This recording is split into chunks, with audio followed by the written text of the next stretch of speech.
Hey guys, tonight we're diving headfirst into a world so gritty and gross, it makes yesterday's leftovers look like fine dining. The life of medieval workers. That's right, we're exploring the delightfully disgusting jobs that kept those lovable, lice-ridden cities running.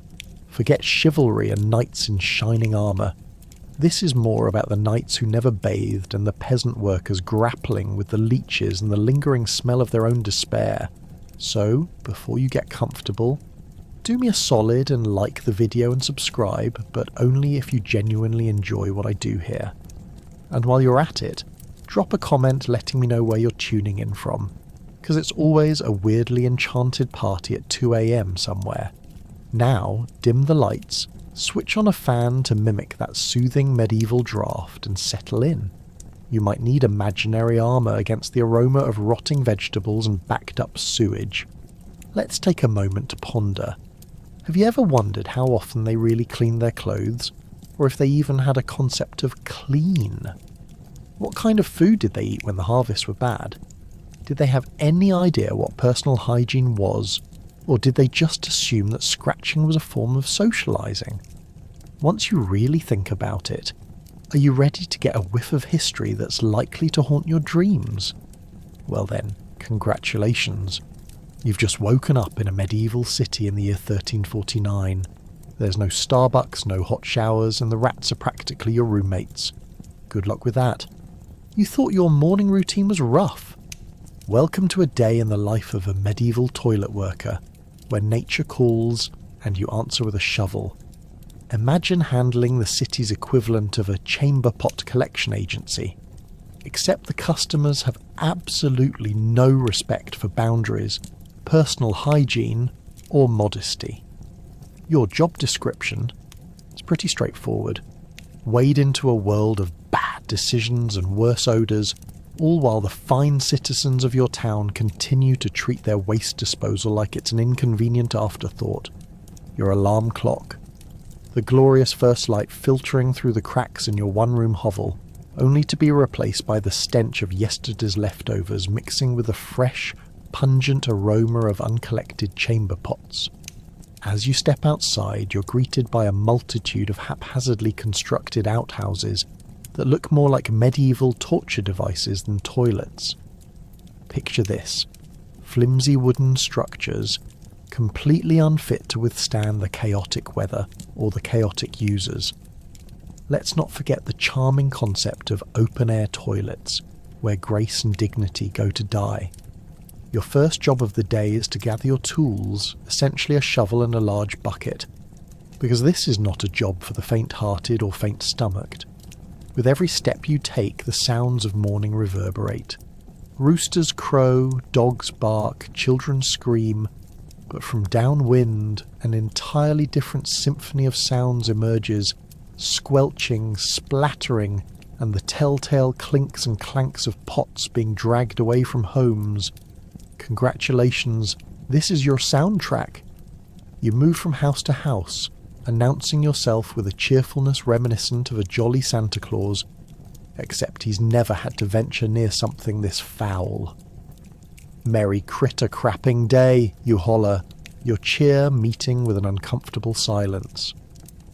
Upon arriving at your first house, you're faced with the first of many fights for your dignity. The lady of the house shuffles out, eyes darting nervously, as if standing before a gory executioner. Only you're not here to judge her morning habits, just to dispose of them. She hands you the pot with all the grace of an elderly tortoise, and hardly any gratitude. "Watch your feet," she hisses, desperately clutching her apron. Little does she know her unsavoury friendship is about to take on a whole new meaning, as you prepare to tip the contents directly into the ever-growing pile outside. As you dig your shovel into the vile mixture, you can't help but wonder about your dinner options. Dried bread and pickled cabbage versus the unspeakable cocktail you've just unearthed. Your mind drifts, sharply aware of how you'd have a better culinary experience if you just dined with rats. But no time to ponder, there's more waste to collect. You reluctantly place your load in the bucket, reflecting that maybe this job is actually the universe's way of punishing those who've wronged you, somewhere in the cosmos, like a poetic leech having the last laugh. Continuing your work, the townsfolk stare, some with admiration, others with the disgusted curiosity reserved for reality television star drama. Their whispered conversations send a shiver down your spine. Is that really all he does? I heard they make money on those pot sales. Your self-worth is slowly evaporating, quite like the contents of those very pots under the summer sun. Finally, as the sun climbs higher, you reach the communal waste pit, the final resting ground for yesterday's grievances. With each rattling dump of chamber pots, you feel a peculiar sense of accomplishment, like a modern-day heroic waste warrior combating the natural order of filth, the patron saint of poop, if you will. But before you can bask in your glory, a figure approaches, the town minister, decked out in robes and an alarming amount of jewellery. "You there," he declares, hands on his hips.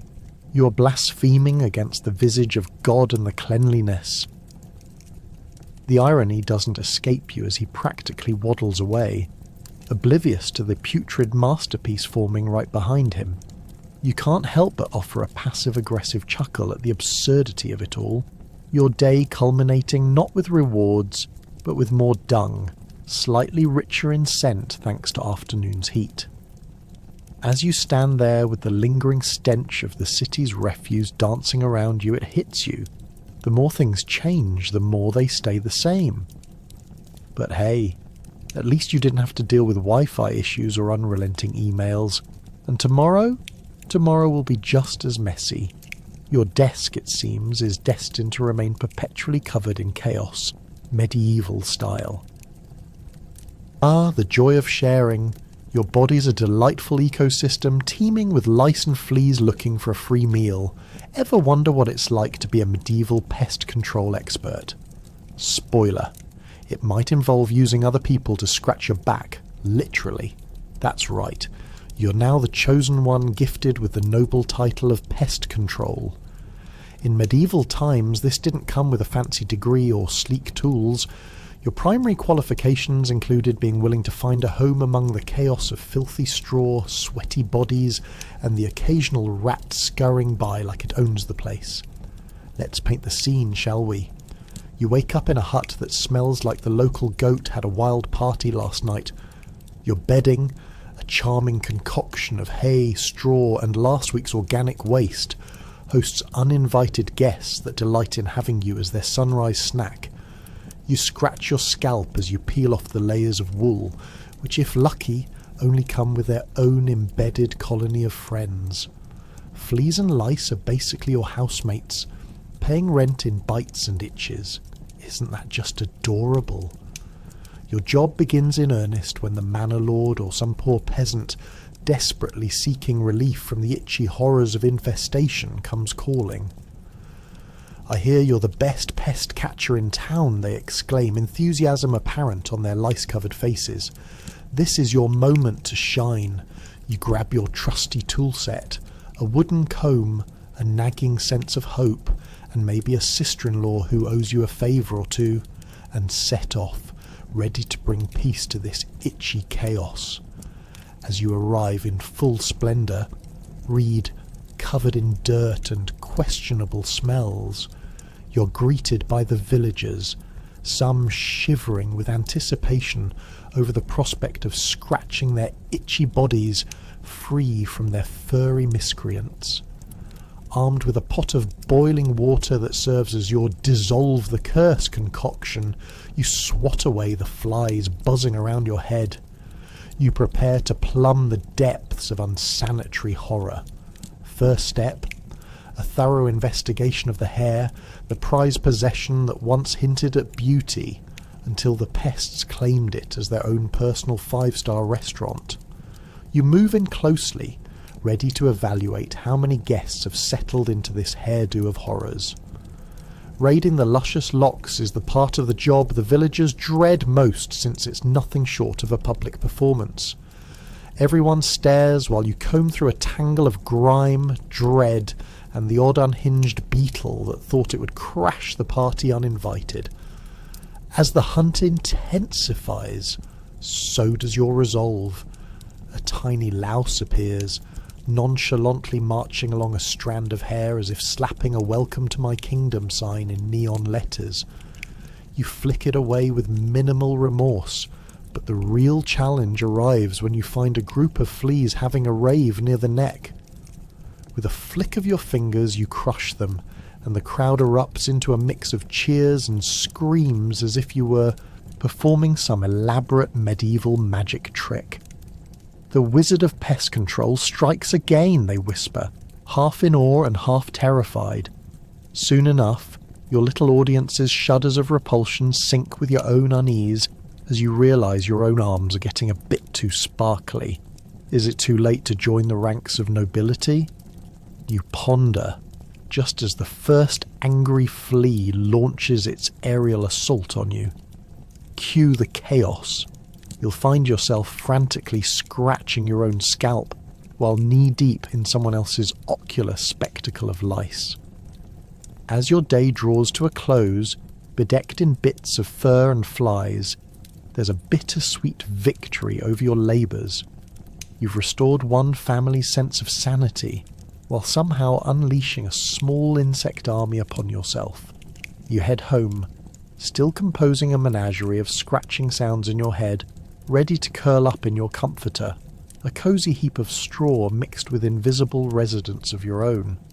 It's all part of the growing up medieval experience, so here's to you, the unsung hero of the medieval world, sweeping through towns, bearing the burden of scratchy camaraderie, while fighting a never-ending battle against ignorance, dirt, and pestilence. If you survive the day without becoming just another meal for those delightful little creatures, you'll be right back at it tomorrow, peeling off layers of grime just to get a restroom break in a bucket. Who knew accepting the title of pest control expert would come with a side of mischief, comradeship, and a hefty amount of, what on earth did I sign up for? But hey, at least you get to wear that cute little boneless hat as a statement piece, right? That's what real medieval fashion is all about. Grime-resistant, flea-approved, and a touch of self-deprecating humour to get you through the day. If you think the cafeteria food was bad in school, just wait until you experience the culinary sensation known as medieval pottage. This creamy concoction of whatever was lying around your house, a real what's that smell and can I eat it challenge. Picture this. A bubbling cauldron over an open fire, not unlike the witch's brew you might see in a Halloween special, but with none of the charm or recognisable ingredients. Pottage is less a recipe, and more an ongoing edible science experiment, teeming with grains, the occasional veggie, and a whisper of meat, if you're lucky. And by lucky, I mean you can find something that will actually keep you from losing your lunch the next time you take a bite. The base of pottage is typically made from barley, oats or rye, combined with whatever scraps have made it to the kitchen, which could include wilted greens, the leftovers from several feasts ago, or whatever rodents decided to share their dinner with you while you were sleeping. Yes, the ancient art of waste not. Want not comes into play here, and taste, well, that's what we refer to as a soft suggestion. Stirring the pot, you can almost hear the whispers of ingredients competing for survival. Eat me! No, I swear I was fresh yesterday.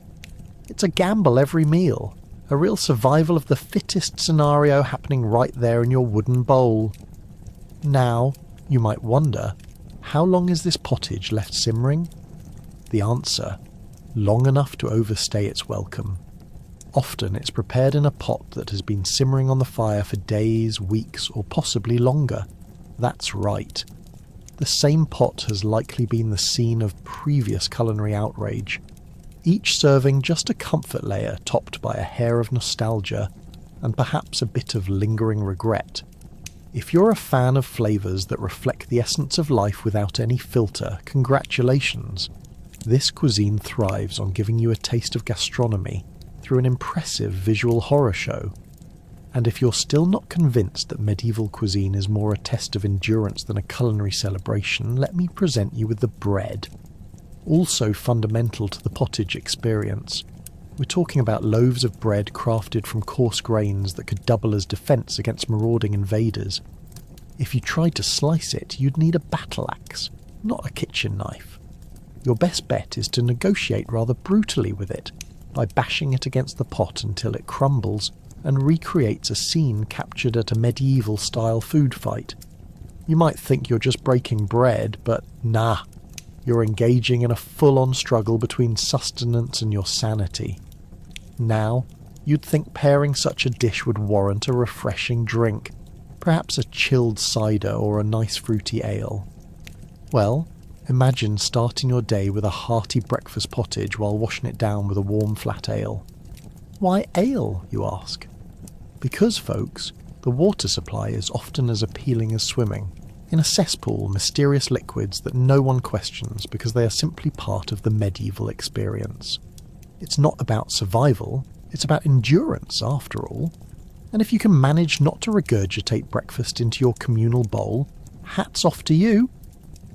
Gulping down a bowl of mystery stew while trying not to think too deeply about what's etching its way through your digestive system is no small feat. There's nothing quite like communal dining, especially when it feels more like a scene from a horror movie than a banquet. The aromas wafting up from the pot can leave even the strongest stomachs in turmoil, your senses doing the medieval tango between hunger and horror. As if this culinary adventure wasn't already harrowing enough for your taste buds, let's add the social aspect of sharing meals with your local villagers. You may find yourself sitting shoulder to shoulder with a friend whose last bath was approximately 6 months ago. The air is thick with laughter, the smell of cooking, and the unmistakable aroma of body odour. And in this medieval rapture, as you slurp up another mouthful of pottage, staring into the eyes of your neighbour and mentally preparing for the inevitable, did you find a rat in your stew too? Moments. Something magical happens. The sense of community. Because in the end, misery loves company. Especially when dinner tastes like desperation, but it's served with a side of camaraderie. So if you think your meals today are bland, know that in the age of pottage, survival and culinary disaster had a home. And as you lurch from bite to cringe with a mix of horror and hilarity, you might find that history has its own version of comfort food, and it could definitely use a little help from a modern chef. Welcome to the local market, where the smell of mystery meats and questionable fruits mingles in the air. It's less a shopping experience and more a who can hold their breath the longest. Competition while dodging flies and vendors selling gourmet rat stew. Seriously, you'd think roadside hygiene was merely a suggestion rather than a necessity. As you navigate through the bustling stalls, the vendors shout their wares, each pitch more enthusiastic than the last. Oddly enough, nothing smells less savoury than the exaggeration of freshness. Imagine standing there, clutching your purse tightly with a mix of determination and mild terror. You've come for fresh vegetables, but what you actually find resembles the remnants of something that could only generously be called food. A fruit vendor beckons, presenting what he boldly declares to be apples straight from the orchard. Spoiler alert, they look more like a confused quarter of a squished horse apple than anything resembling a snack. Still, it's not all despair. Just as you can't shake the lingering horror, you pass the bakery stall where the smell of slightly burnt bread wafts tantalisingly. It's especially enticing considering that breakfast was that dubious mixture of pottage you had reluctantly consumed, comparing it to eating cardboard. The bakehouse aroma distracts you just long enough to stumble into the stall where the merchant forces something that looks like dried fish in your hand. He promises it's both fresh and gainfully sourced. You're pretty sure it's been there since the fall of Rome, possibly forgotten, like your New Year's resolution to eat healthier. But before you can ask about its legality, the vendor starts sweet-talking you into a purchase, waving around a dangling pricing banner with an unidentifiable gibberish that might as well be a form of medieval poetry. But the real challenge lies a little deeper into this delightful bazaar, the meat section. It's frantic here, as your fellow shoppers scramble through dishevelled piles of animal parts with all the enthusiasm of a pack of rats hunting for a crumb. There's a butcher pricing his wares with the same enthusiasm as a toddler at a sweet shop. "Fresh today," he shouts, conveniently ignoring that fresh merely means it hasn't yet turned into a science experiment. One look at those suspiciously green sausage links that could probably walk off the table on their own, and you silently thank every deity you've ever heard of for the miraculous power of imagination, as you slowly back away, already envisioning the array of public health hazards you're stepping into. With every cautious footfall, your instincts kick in. No meat today, thank you very much. The last thing you want is to play a game of salmonella roulette. Instead, you turn toward a stall selling, what you hope is, fresh green beans, before stopping dead in your tracks.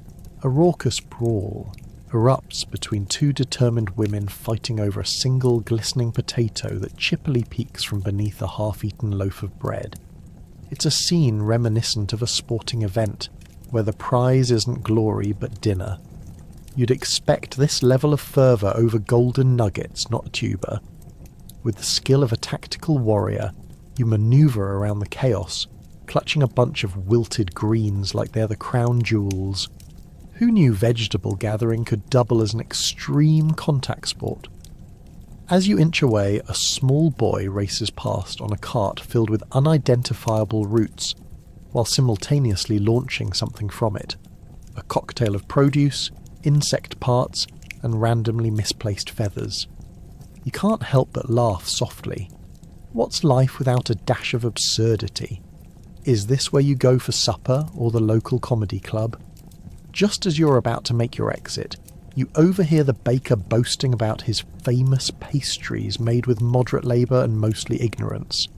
Well, you muse. You can't buy a promising dinner when the appetizer may lead you to an unfortunate night of gastrointestinal drama. Finally, after dodging pest-ridden offerings and heartwarming displays of silenced chaos, you triumphantly exit the market carrying your ragged collection of spoiling goods. An adventurous day well spent. Yet as you leave, you can't shake the lingering thought. Did you truly survive a day at the market? Or was it the market that survived you? A gentle echo of laughter chases you down the cobbled street like a medieval ghost, reminding you of how deeply absurd yet beautifully human survival can be in a world where fresh is only ever subjectively defined. And off you go, eager to dodge the impending doom of whatever dwells in your fetched bounty. Because nothing says medieval like negotiating with destiny, one rotten fruit at a time. Congratulations, you've landed a job in the sewers, because who wouldn't want a front row seat to the city's open sewer system? Your day consists of navigating through muck so foul that even your persistent pessimism would question its existence. It's a whole new level of ickiness, where smells waft through the air like a poorly planned cologne launch gone very wrong, mixing the perfumes of mouldy bread, rancid meat, and a hint of what might be very angry rats. Honestly, even your worst hangover would pale in comparison to the aroma down here. As a proud member of the Sewer Dream Team, your morning starts with a thorough inspection of your trusty tools. The swampy shovel and the wooden bucket, both of which you pray have never actually touched anything in your backyard. You tug on your nearly waterproof boots, read, "They only keep out some of the water," and gather your courage like one would prepare for a disappointing family reunion. With a deep breath that may or may not be your last untainted one, you creep into the depths below the cobblestone streets of the medieval city. Each step forward is like a dance through a morass of unmentionables. Whatever cavalcade of refuse and refuse to mention it was that everyone else thought better outside than inside. These sounds are enough to make you weep. Squelching, plopping, and the suspicious bubbling that suggests at least one member of the team's lunch is making a getaway. You slap an old piece of pork against a wall to shoo away a curious rat, silently thanking it for not becoming a sewer chef in training. Now, let's talk about the real artistry of sewer life. The process of unclogging the never-ending mass of whatever filth congregates down here. Spoiler alert, things get messy, way messier than you'd ever imagined. Professional-grade muck clearing is surprisingly less about tools and more about willpower and sheer stubbornness. Today's goal? Remove the ancient clogs of broken-down pottage, last month's stale bread, and about 37 hairballs that look like they had aspirations of becoming sentient. If anything survives the day's battle, you might just earn that pat on the back from your fellow sewer jockeys. And what does applause in your line of work look like? A good, hearty laugh amidst the disdain, followed by someone tossing a half-eaten hunk of bread your way. But beware. Each heroic effort to clear the way also comes with its friends. Leaks, moats of smelly water, and the constant threat of a surprise explosive deposit from above. Ah yes, the city dwellers' blissful ignorance about the importance of proper disposal methods. Did you ever think ancient history would lead you to become a spectator of Sims-style plumbing fiascos? Today's surprise? A loose manhole cover is waiting to ambush you. One unwitting step could lead to an embarrassing tumble that will make you the evening gossip, not to mention leave you entrapped in a steamy embrace with, well, we'll just call it the city's leftovers. As you plunge deeper into the dank depths, you'll find yourself contemplating existential matters. Questions arise like, am I getting paid enough for this? Can my life get any less glamorous? Will I ever find a partner who respects my work? But wait, the real gold in the sewage lies in the camaraderie. Lunch breaks consist of swapping war stories, like the time someone accidentally flung a bucket of waste that turned into an impromptu mud fight, while trying not to breathe too deeply into your previously used bread crust dinner. At last, after a long, arduous day of confirming no one should really be living this way, you emerge victorious, filthy, yet strangely proud. The sight of the sun is so bright that it feels like it's laughing at you. Forever thinking tasks like these could lead to anything more than bedbugs and existential crises. You embrace the challenge with a kind of twisted joy. The joy that comes from knowing that you've faced the muckiest depths of humanity and won. Your friends and family might not understand your job, and frankly, neither do most people. But here's the kicker. You're indispensable. You are the unsung hero of society, the one who risks lice-infested, excrement-coated glory every single day. So as you scrub off the last of the day's work at home, pat yourself on the back. You've lived to tell the tale. Let nirvana await those seekers of dreams. In the sewers you found the beautifully foul essence of life. Ever get excited about buying new furniture? Well, medieval furniture makers were trading comfort for splinters and old bread. So you can sit confidently on your wooden bench while your backside slowly becomes part of the decor. Congratulations. Imagine being a furniture maker in the 14th century, crafting chairs and tables with all the sophisticated care of a toddler wielding a butter knife. You're spread out in a rustic shack, surrounded by the scent of sawdust, rotting vegetables, and maybe a few lost hopes hanging like cobwebs in the corners. Most of your materials consist of rough-hewn wood, lumber almost as dry as the wit among the villagers, who frequently ask you to make it quick, even when weathering a crafting tsunami. As you wield your tools, you honestly wonder if anyone ever sat on a piece of furniture without immediately regretting their life choices. The biggest selling point for your creations, its craftsmanship, comes with a complimentary game of guess which part of this bench will poke you.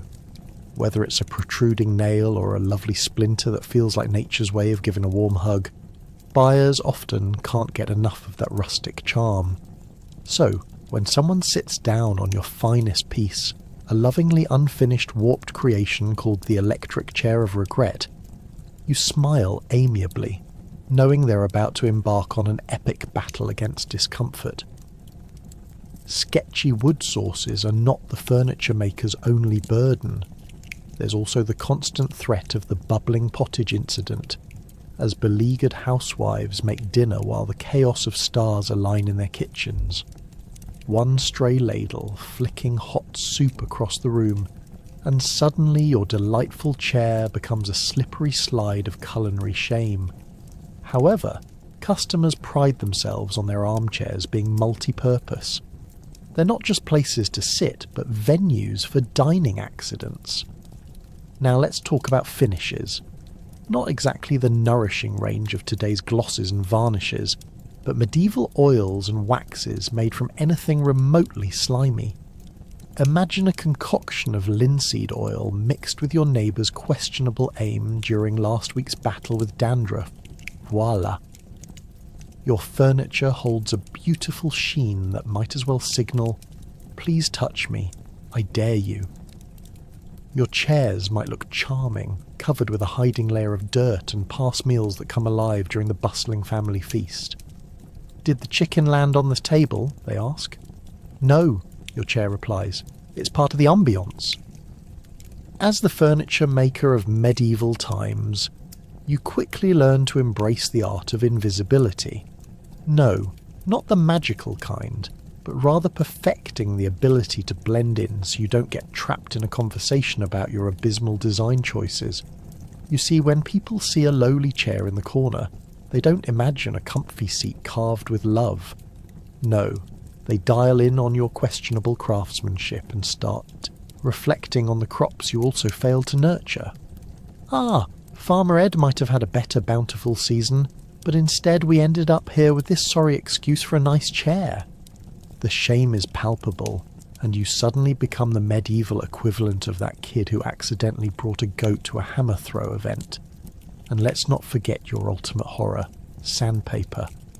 Oh, the mythical invention that some distant elder sketched out in the dead of night, an instrument of torture. You meticulously sand away at poor old wooden Gerald, only to discover you've drawn blood. This was not splinters, my friend. It was your ego, eco-friendliness crumbling faster than the quality of your Merlin's magical stool project. But through all the splinters, stains and indignities, you learn something valuable. In a world where nothing lasts and backaches are a rite of passage, the people cherish their furniture as if it were some ancient heirloom bestowed upon them by a disapproving deity. They adore the creaks and groans, the rustic elegance that radiates sophistication as they sit on your slightly crooked stools. In the end, the legacy you create is not a legacy of comfort. No, instead it's a long-standing tradition that perfectly encapsulates the essence of medieval living. Uncomfortable, animated, and fiercely proud to poke fun at the absurdity of life. So, raise your glass, or your aching bottom, and celebrate the furniture maker. You're not just a creator of functional art, you're a humorous reminder that life, just like your creations, will have its rough edges, and if you don't laugh about it, you might just get sucked into the cushions of despair. 或作为我们所签署的协议，做一种美味的灰尘. Your new gig involves catching rats for the villagers who see them both as pests and pets. Spoiler, it's never easy. Can you imagine having to convince people that they definitely shouldn't eat those suspiciously chewed vegetables because your furry friends already claim them as their territory? Welcome to medieval rat catching, an essential yet oddly thankless profession steeped in existential dread and plenty of questionable smells. Forget the glamour of being a knight. This is a job that sees you negotiating peace between the townsfolk and the scurrying critters, who could easily star in their own horror movie. As dawn breaks over the cramped medieval village, the sun's rays cast a spotlight on your chosen profession, rat catcher, a title that garners mixed reactions. The smell of wet straw wafts through the air as you step outside, greeted by the morning symphony of clucking chickens and the distant echoes of hammers clanging against anvils, a reminder that honest work is indeed all around you. Your tools, a bent piece of wire, some well-chewed cheese and a good old-fashioned bucket. Ah, the joys of your craft. A cosy little setup if you don't mind the fact that whatever's in that bucket starts to resemble a disturbing 3D model of a rat family reunion. Now, picture your average morning. The villagers are busy setting up their stalls, ready to sell slightly stale bread and vegetables that are just begging for a warning label.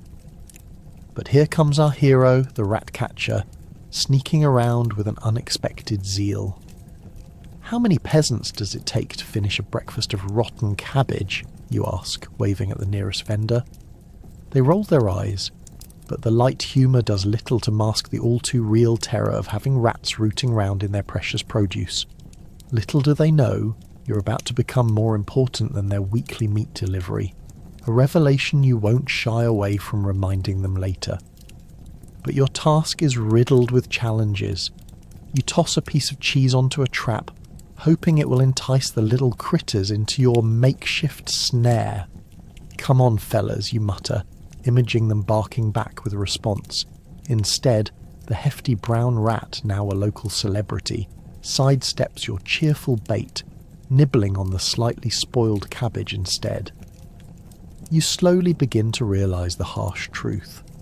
Domesticated rats can lead you into the very arms of foolishness.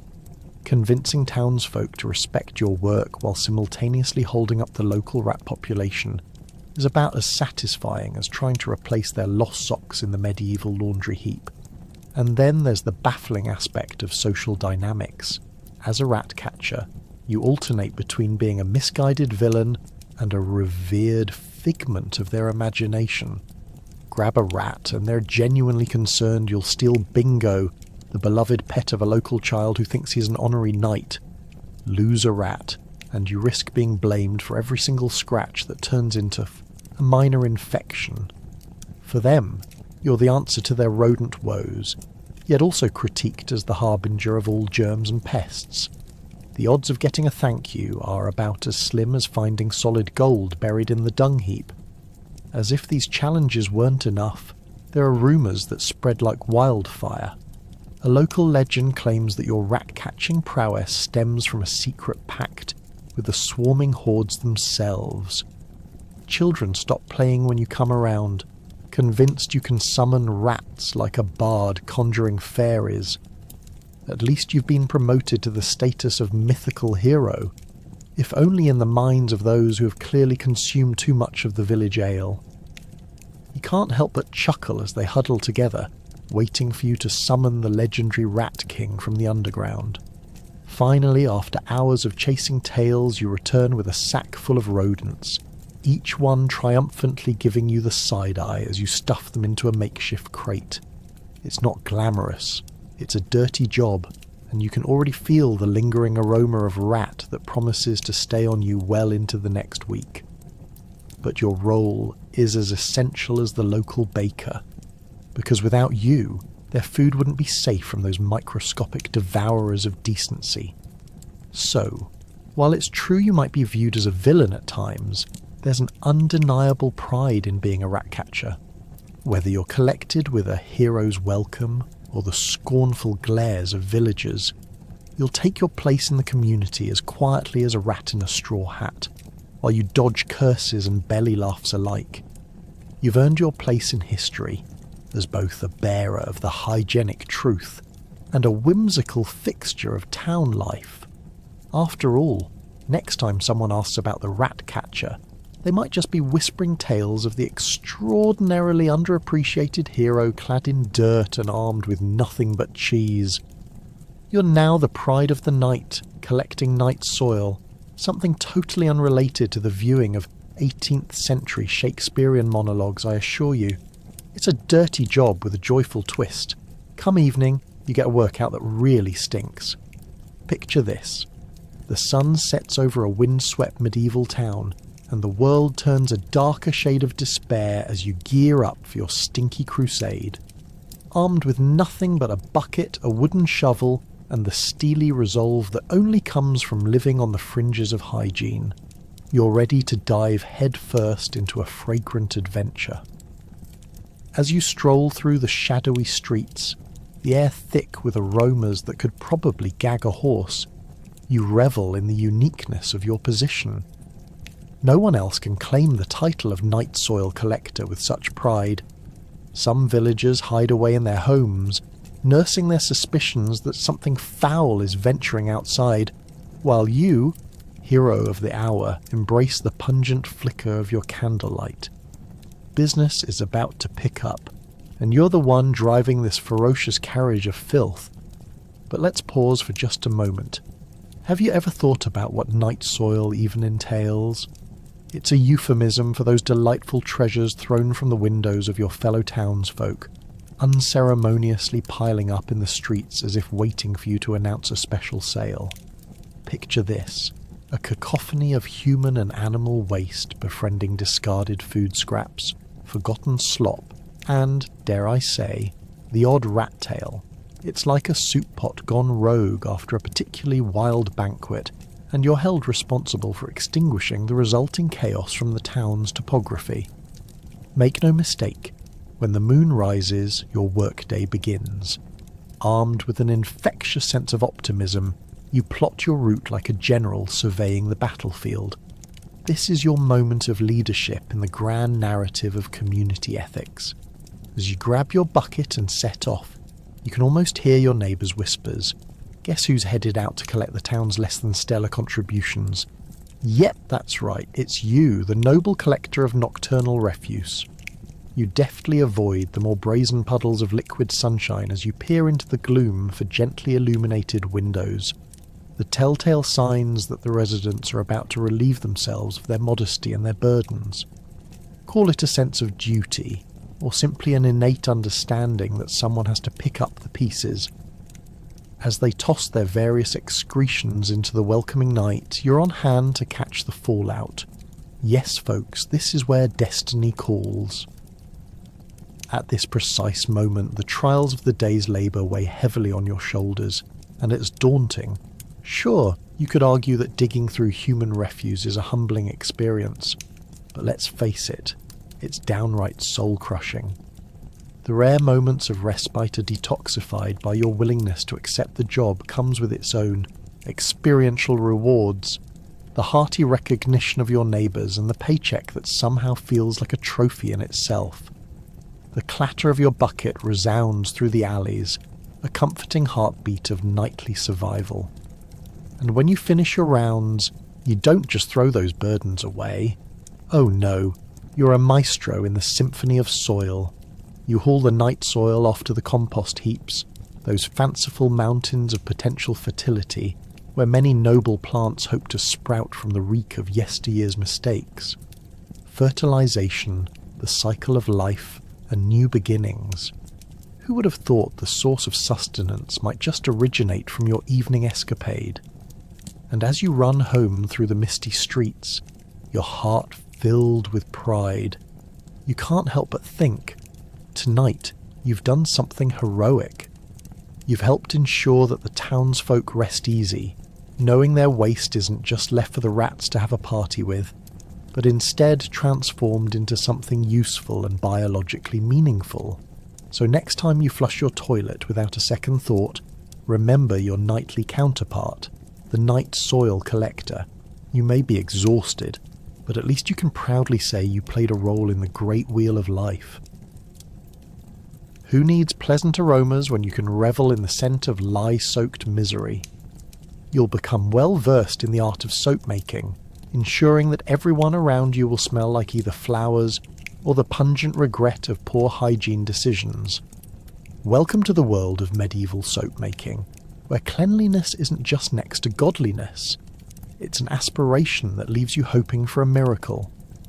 Now, let's think about the raw materials needed for this noble task. You'll spend your days scouring the countryside for animal fat. Essentially, you're the local dumpster diver, except instead of finding treasures, you're tracking down leftovers from last week's stew. Once your fingers are coated in a mixture of grease, dirt, and some questionable odour you pray isn't permanent, go ahead and gather some wood ash. Believe it or not, this is where the magic happens. Mixing the ash with water produces lye. Yes, that's right, lye. The stuff that can clean everything from grease to the human spirit. Feel free to squeeze out the ash in your eyes. After all, who needs sight when you're preparing to create the next big olfactory disaster? Once you've managed to produce a bubbling cauldron of fat and lye, you're ready for the hard part, blending it together. But be warned, this is not a friendly mixture that allows for taking breaks. The process is as vigorous as it is nauseating. You'll be stirring this elixir with the zeal of an ancient witch, hoping, really hoping, that you don't accidentally burn yourself or cause the pot to become some form of medieval soda fountain. A mistake here could lead to a bubbling, lava-like disaster that makes you the laughingstock of the village. Now comes the delightful part, scenting your concoction. What scent will you choose? Lavender, rosemary, or maybe a rich essence of whatever is left over from last week, to really capture that down-to-earth aroma. When your soap is finally ready and has set, after you've waited with bated breath and possibly some feints, congratulations. You've produced a solid block of soap that could theoretically clean, but could also double as a doorstop depending on the efficacy of your craftsmanship. Picture the morning rush in your local village. As folks line up to purchase their precious bars of soap, take heart in knowing they will be plunging into the afternoon sun and embracing this new scented lifestyle. Will your soap be celebrated for elevating their lives, or mocked mercilessly for failing to mask the lingering scent of last night's dinner? Imagine grinning smugly as patrons trot off, yet you, the master soap maker, already know that tomorrow's batch, mixed with the wrong ratio of lye and fat, could produce an artifact so horrendous that it would leave a trail of distaste that would last generations. There's a reason you have the soap maker's curse. You could either be saviour or scourge of the village, all thanks to your latest, scented invention. Now let's talk about your customer base. Dealing with the local lords and ladies is one thing. Everyone loves a waft of sweet-smelling lavender during the trials of life. But the commoners? Each customer is practically a living lesson in the necessity of soap, as they carry with them the distinctive scents of their daily lives, pigsties and all. And let's not forget that one nose-picking villager who refuses to heed personal hygiene. Your mission, should you choose to accept it, is to convince them that your fragrant bars are more than luxury. They are essential for the survival of polite society. Observe the interesting dynamics at play during soap-making fairs. You'll rub shoulders with some truly colourful characters, like the buck-toothed apothecary trying to sell some healing elixirs. You'll exchange wry smiles of understanding because, if someone runs a sniff test on one of those vials, you both know the results will either be magical or utterly demoralising. So, as you delve deeper into this art and hone your skills, remember this. In medieval times, making soap was not just a task, it was an adventure, fraught with challenges and unpredictability. You may not gain fame or accolades, but you will hold the title of soap maker that comes with a hearty sprinkle of tragedy and triumph. Whether you transform the essence of life into delightful scents or create dubious lumps of regret, you're keeping the existence of medieval hygiene alive, if only just. Welcome to the blacksmith's forge, where you'll learn that fire is not a metaphor for your soul, and neither is it a good idea to forget where you put your hands while working iron. Spoilers. You might leave the job with more dents than you arrive with. As an apprentice to a blacksmith, your day begins long before dawn, when you might wishfully believe that the smell of hot metal and singed hair is somehow refreshing.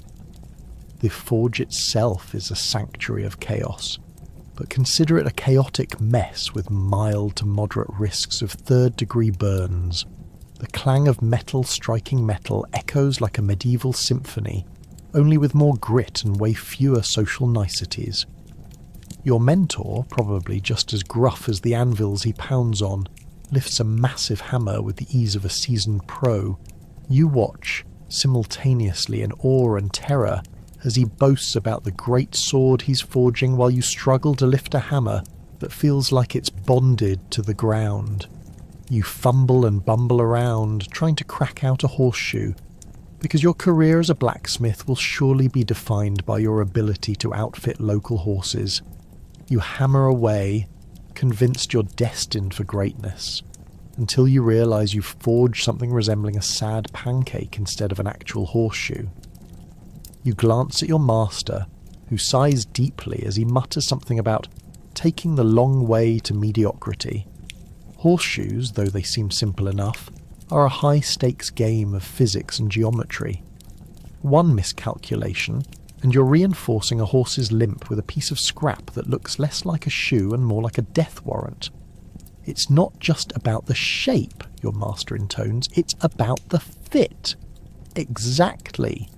A fit for a horse that won't complain about human incompetence, even as it gallops away from your forge, leaving you humiliated in front of your peers. Once you've managed to hammer out your horseshoe, congratulations. You're one step closer to graduation from forge fumbler to mediocre smith. Next up, tempering.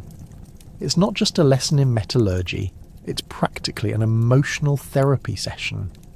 You take your poorly crafted shoe, immerse it in a bucket of water, and watch steam rise like your hopes for a bright blacksmithing career. For an instant, you're mesmerised by the vapour clouds that rise, only to realise that you now look like a goose standing awkwardly in a rainstorm. As you go through this process, you learn a valuable lesson. Blacksmithing is essentially a genre of trial and error that could also serve as a great metaphor for life. The more you cry over the anvil, and yes, you will cry, the more you will realise that every dent and every misfire adds flavour to the journey. A little bit of your soul is burned into that metal, or maybe it's just the remnants of early morning breakfast that you mistakenly ignited over the forge's roaring flames. But fret not. Despite the frustrations, nothing feels quite like the end result of your labour. Finally, you'll have a horseshoe that retains just enough shape to leave the medieval veterinarian scratching his head over which poor horse it will actually fit. And yet, a small, proud smile might creep onto your face. You've entered the realm of advertisements for medieval scholarship, adding horseshoe maker to your resume, even if the horses might visit the vet more often than you'd care to admit. As the sun dips below horizon, you gather with fellow apprentices, a ragtag group of sweating, soot-covered savants, to swap tales of triumphs and mishaps. One apprentice tells a story of the time he accidentally crafted a sword that ended up being more suited for parlour decor than an actual battle. The circular laughter echoes through the night, mingling with the embers of your forge. Here among friends, you realise you're not merely forging metal, but also the bonds of camaraderie, a kind of blacksmithing magic all its own. In conclusion, whether you leave the forge with a battered horseshoe or a slightly singed personality, know that the lessons extend beyond the realm of iron. You're sculpting both metal and your identity as you inevitably meld your career ambitions with clumsy enthusiasm, shedding the unwanted bits along the way. So, while the hammer may strike the anvil, creating sparks that dance like fireflies at dusk, what really matters is how you handle the heat, both in the forge and in life itself. You're becoming more than just a blacksmith's apprentice. You're becoming a true medieval warrior of awkwardness and charm, ready to face the next round of adventures with just a bit more metal in your soul. So let's talk about leather tanning. Why use completely odourless materials when you can steep animal skins in a vat of fluid guaranteed to curdle the stomach? So delightful you could probably make shoes that smell like desperation. Picture this. It's a misty dawn in a medieval village, and you're being beckoned into a charming little workshop where the pungent aroma of decay practically greets you like a long-lost friend. The cosy scent of fresh bread? Forget about it. Instead, you're surrounded by the delicate notes of putrid fat and rotting flesh, woven through with a delightful waft of stale urine. Yes, you heard me right. Urine, the all-important component of medieval leather tanning. You see, when a hapless animal, perhaps your neighbour's prized goat, meets its untimely demise, you don't just toss the hide aside and call it a day. No, that would be wasteful. As a committed leather tanner, your job is to grab that skin and take it through the process of transformation. It's basically artisanal magic, or, more accurately, a grotesque lesson in patience. You'll begin by soaking that raw hide in urine. No judgment here, just an age-old tradition deemed the golden elixir for its supposed ability to soften and preserve the leather. Maybe it's the more generous folks, read drunk, in the village offering their finest waste, claiming it's specially brewed for the task. Your friends might say it's a bit of a culture shock, but hey, this is medieval life. Once you've soaked the hide to your heart's content, while simultaneously keeping everyone at a functional distance, you'll laboriously stretch it out and dry it under the bright glaring sun. Yes, let's hinge your entire day around the sun's mercy, praying it doesn't rain, or worse, gets too hot. Otherwise, you might end up with an angry mob demanding refunds for much needed footwear, but you'll inscribe a few prayers for defence and carry on with your business of scraping off the leftover flesh and fat. It doesn't have to look pretty, it just has to feel like a lesser evil than what they'll have to endure in the next few weeks. Next comes the marvellous task of tanning, which, if you didn't get it from the title, is not about relaxing poolside, but rather sticking and submerging the leather in a cocktail of strange concoctions derived from bark, oils, and yes, sometimes the same urine you used before. That sweet and sour cocktail of nature's worst will leach onto your hands, soaking into your skin like a lingering reminder to never question your life choices again. But right now, the smell is personalised. With enough elbow grease, that smelly monstrosity will soon be a thick, durable leather, ready for whatever this medieval world needs. Boots to trudge through muddy fields? You got it. Belts that double as torture devices when you're late for work? Done. And what about stylish leather gloves? Fabulous. Whether to ward off peasant, labour's inevitable blisters, or to act as a fashion statement for the village jester, your products are guaranteed to be a hit. Of course, be prepared for the occasional mishap, a miscalibrated stretch, a beer-fueled moment of passion leading to an unfortunate dye job. You might find yourself creating a pair of purple boots so unfortunate that even the village rats avoid passing close by.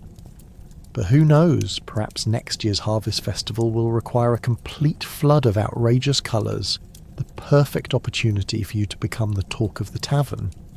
As you peddle your wares through the streets, defending both your undeniable craftsmanship and the unique scent of your leather, remember one thing.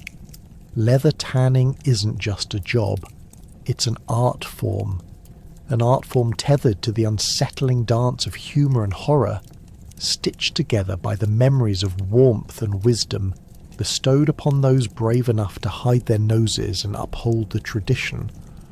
So embrace your newfound identity as the village leather tanner, where each smell is a testament to your artistry, and may your customers appreciate you for either the beautiful work of leather or the bravery it takes to sell shoes nobody wants to admit they own. Find strength in your fragrant truth, After all, there are far worse jobs over in the pigsty. Join the ranks of candle makers, because nothing screams medieval luxury quite like a waxy concoction that should light your dark evenings, yet also reminds you of something vaguely resembling burnt hair. Perfect for when you need just a bit more desperation in your life. As you step into the dimly lit workshop, the aroma envelops you, mingling the sweet scent of beeswax with the pungent undertones of tallow. Yes, that's fat from beef or sheep rendered down for your future lighting needs. Bon appétit, you'll be on your feet for hours stirring a boiling cauldron of melted wax and occasionally checking the temperature with your fingertips, which may just be the new trend in medieval occupational hazards. But first, can we take a moment to appreciate your work environment? You're more likely to trip over a stray cat than find a clean patch of floorboard. Imagine it. The dirt, the soot, and that delightful layer of wax that has long since melted into an unholy fusion of yellow and grey. Welcome to your artistic kingdom. Let's talk ingredients. The beeswax you're romanticising about, worth more than gold on some days, comes directly from frantic bees who probably think you're the one stealing their livelihood. And then there's tallow, that cheerful rendering of leftover bits no one else wants. Think of it as the medieval version of recycling, bringing a whole new meaning to waste not, want not. If you're particularly ambitious, you may even take up the pastime of scenting your candles with herbs. But good luck convincing anyone that a rosemary-scented candle truly beats the captivating whiff of unwashed wool. Is that candle meant to smell like a garden or a goat? A question you might overhear more than once. It's almost like the villagers have a dramatic flair for the absurd. Your 5-minute biography at the next market would probably go something like this.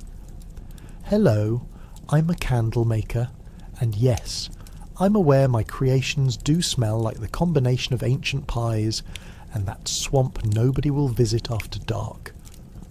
But hey, at least you're lighting up their lives in more ways than one. Once you've mastered the art of pouring, oh wait, did you say sharded glass? It's time to mould those candles into delightful obelisks that might double for medieval occult symbolism should a dark aesthetic become fashionable among your noble friends.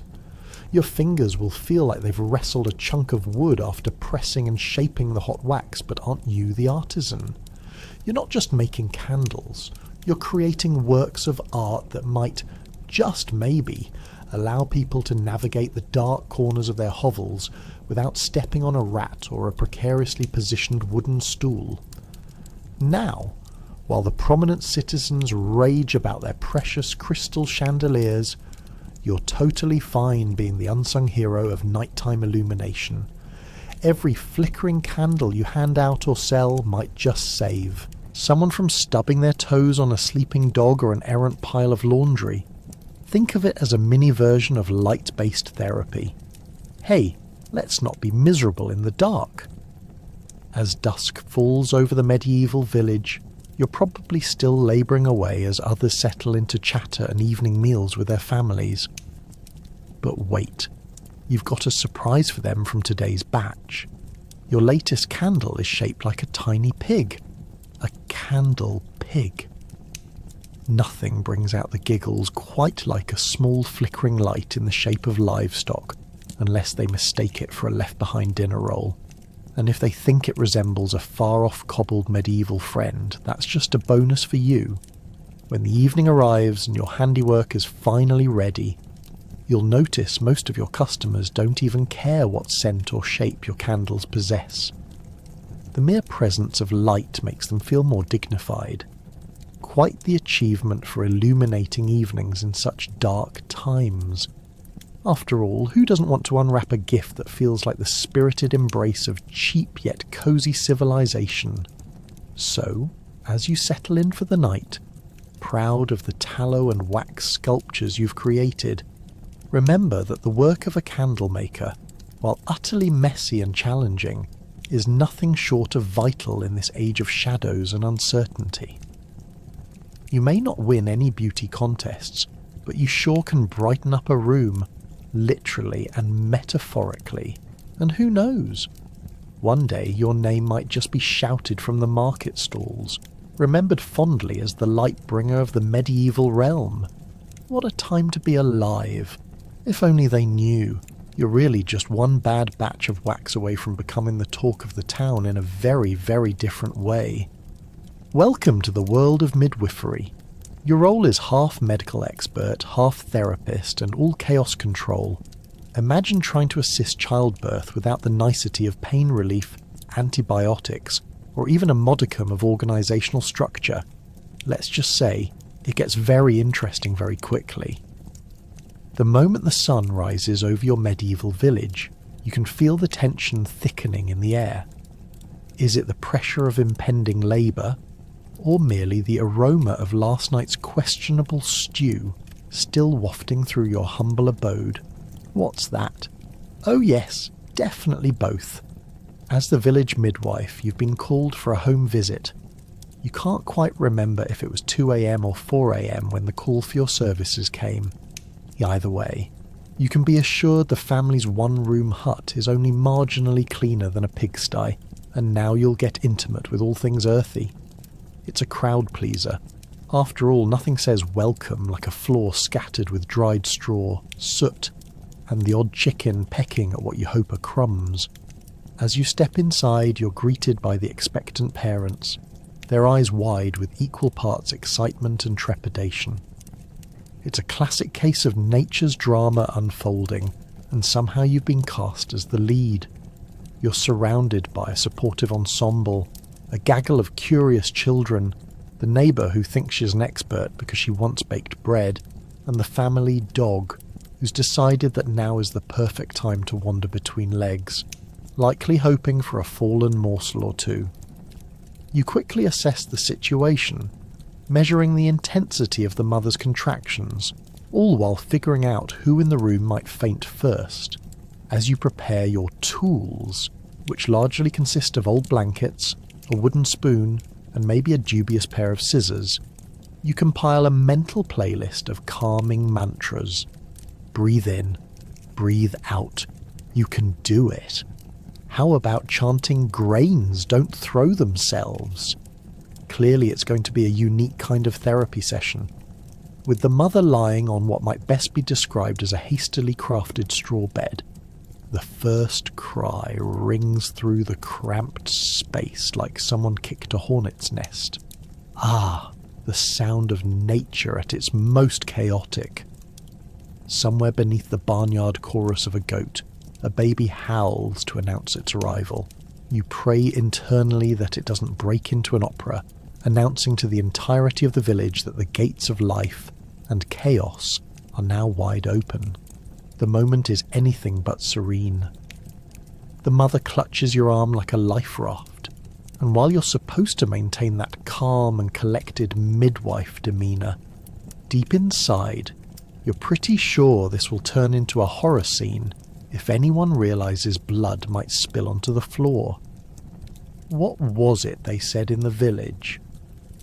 A flooded hut is worth its weight in fun. Not that making a mess is ever fun for you. If only there were crafting manuals from medieval times on how to distract the onlookers. You fleetingly consider juggling herbs or tossing the family cat into the fray just to keep everyone entertained. You breathe deeply, your sense of humour slightly dulled by the actual labour unfolding before you. As another wave of contractions hit, deep, undulating moans of determination from the mother, the room erupts in a flurry of panic. The neighbour's eyes widen as she suddenly remembers that she has never witnessed childbirth firsthand. She bolts for the door, convinced that life in pursuit of hardly ever attempting to muck with the mud is great fun. After pushing, grunting, and a few well-timed, encouraging groans, the moment of triumph arrives. A slimy bundle emerges, crying loudly and likely horrified by the entire experience, though truth be told, you too. Authentic whispers from the great birth god say it's totally allowed to re-evaluate life choices at this moment. With cautious melodrama, You cut the umbilical cord like a true artisan of birth. The mother collapses back onto the bed, exhausted but euphoric. Before you go thinking of taking a bow as the local superhero, remember your work isn't done yet. Now it's time for post-delivery moments, which include a less than pleasant examination of what comes next, much to the dismay of the mother and her overall desire for a snack. Midwifery, the noble yet chaotic craft that keeps medieval communities thriving, one messy birth at a time. A job you didn't sign up for as a girl, but one which has undoubtedly left you sagely wise and slightly more eccentric than you began. Now, if only you could charge double for all this excitement, or at least a hearty roast chicken. Being a thrall, or in modern terms a medieval intern, isn't for the faint of heart. When you've surrendered your work to the Lord's estate for a few meagre crumbs, reminisce about those who toil beside you, if you can find them among the hay and animal droppings. You're basically the unpaid employee of the feudal system, where your boss is an actual lord who likely hasn't bathed since last summer and treats you like a glorified piece of furniture. You won't be getting coffee orders, mind you. Instead, expect to lug water, shovel dung, and pray fervently that the Lord's dinner doesn't include any surprise ingredients that you may have mistaken for leftover fodder. Your day begins at the crack of dawn, which is the universal sign that you're about to regret every life choice that led you to this moment. You rise from your straw-stuffed straw mattress, still unwashed, and blending into your surroundings with the comforting scent of livestock. Did you even get a proper mattress? No way. Comfort is not on the menu. Instead, you have a lovely collection of fleas who have made your itchy misery their home. This is also a fabulous way to meet new friends. Listen to them chirp and chatter throughout the night while you contemplate your life choices. Real party animals, these fleas. Once you're out of bed, it's time to navigate the maze of animal manure that now decorates your floor in fine medieval style. Think of it as a naturally inspired obstacle course that sharpens your reflexes and increases your chances of passing out from the smell of, well, everything. Your feet sink into the all-too-familiar muck, and if you weren't already questioning your life as a thrall, the unwelcome squelch from the floor is a glaring reminder that this isn't a fairy tale. After a quick breakfast of something resembling cold porridge, not even the good kind, it's off to the fields where you earn every bit of that crusty bread. Picture endless rows of grain, swaying in the breeze, a picture-perfect landscape, minus the fact that you'll be the one combing through it like a human weed whacker. You interact with the free men, those snappy little middle-class farmers who, by mere coincidence of birth, get to keep the fruits of their labour while you toil until your fingers ache with the fatigue of coping with injustice. Honestly, it's a bit like being in a carnival game where you're always the one hitting whack-a-mole while they get free admission and unlimited nachos. Speaking of nachos, none of that here. You'll be lucky if you find a carrot to gnaw on while harvesting crops to be sent off to your lord's table. Quality control? The only thing qualifying your labour is how many blisters you've developed, and how lowly you can bow to the Lord when you inevitably deliver half of his harvest dressed in filthy rags. Free men march proudly into the communal feast, boasting about last week's hunt while you eye the compost pile back home, wondering if today's peasant surprise could be mixed in with a pinch of salt. And let's not forget the gossip.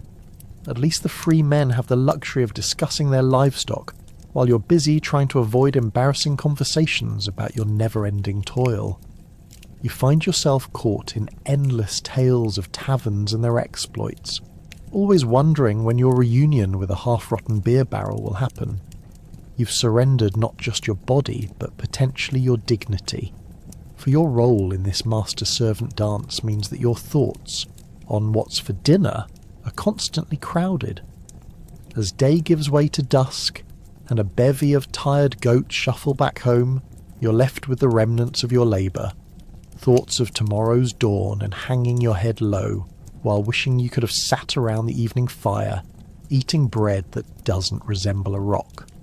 So, whether you're a thrall, a farmer, or a livestock whisperer, it's all work cascading in a cycle as unyielding as the changing seasons. There's little reprieve for you, the thrall, but with every back-breaking chore, you can at least hope that tomorrow won't bring more digging. That is, unless digging is all you do, then you might as well start practicing your shovel form for the best thrall contest that never existed. In a world still filled with tyranny, noble blood, and the celebration of unfortunate misfortune, maybe being a free man, or woman, has its ups after all. Anything to distract you from the sad fact that you misplaced your dreams among the muck while carrying the weight of the ever-present societal ladder. But don't worry, at least each sunrise is a reminder that you survived another day in the blissful chaos of mediocrity. Here's to the thralls.